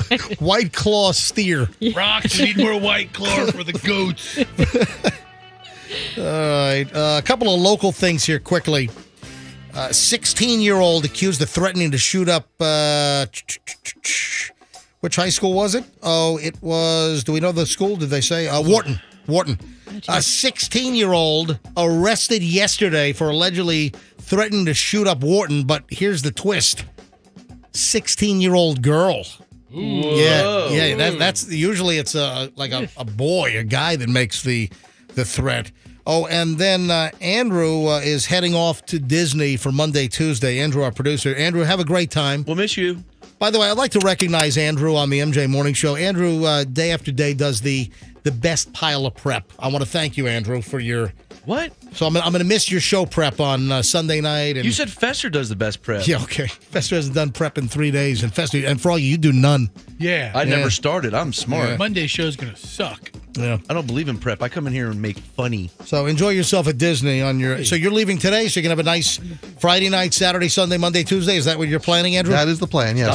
A chilly trip to Disney. Have a fantastic time. Folks, we're out of here. 9:49 at the MJ Morning Show. Have a great weekend. If you want to get a hold of me, I'm MJ at MJMorningshow.com. Send me an email, or my Instagram is Certified MJ Radio. Roxanne is Roxanne Wilder. Fester is Fester Sucks. And Froggy, what is yours?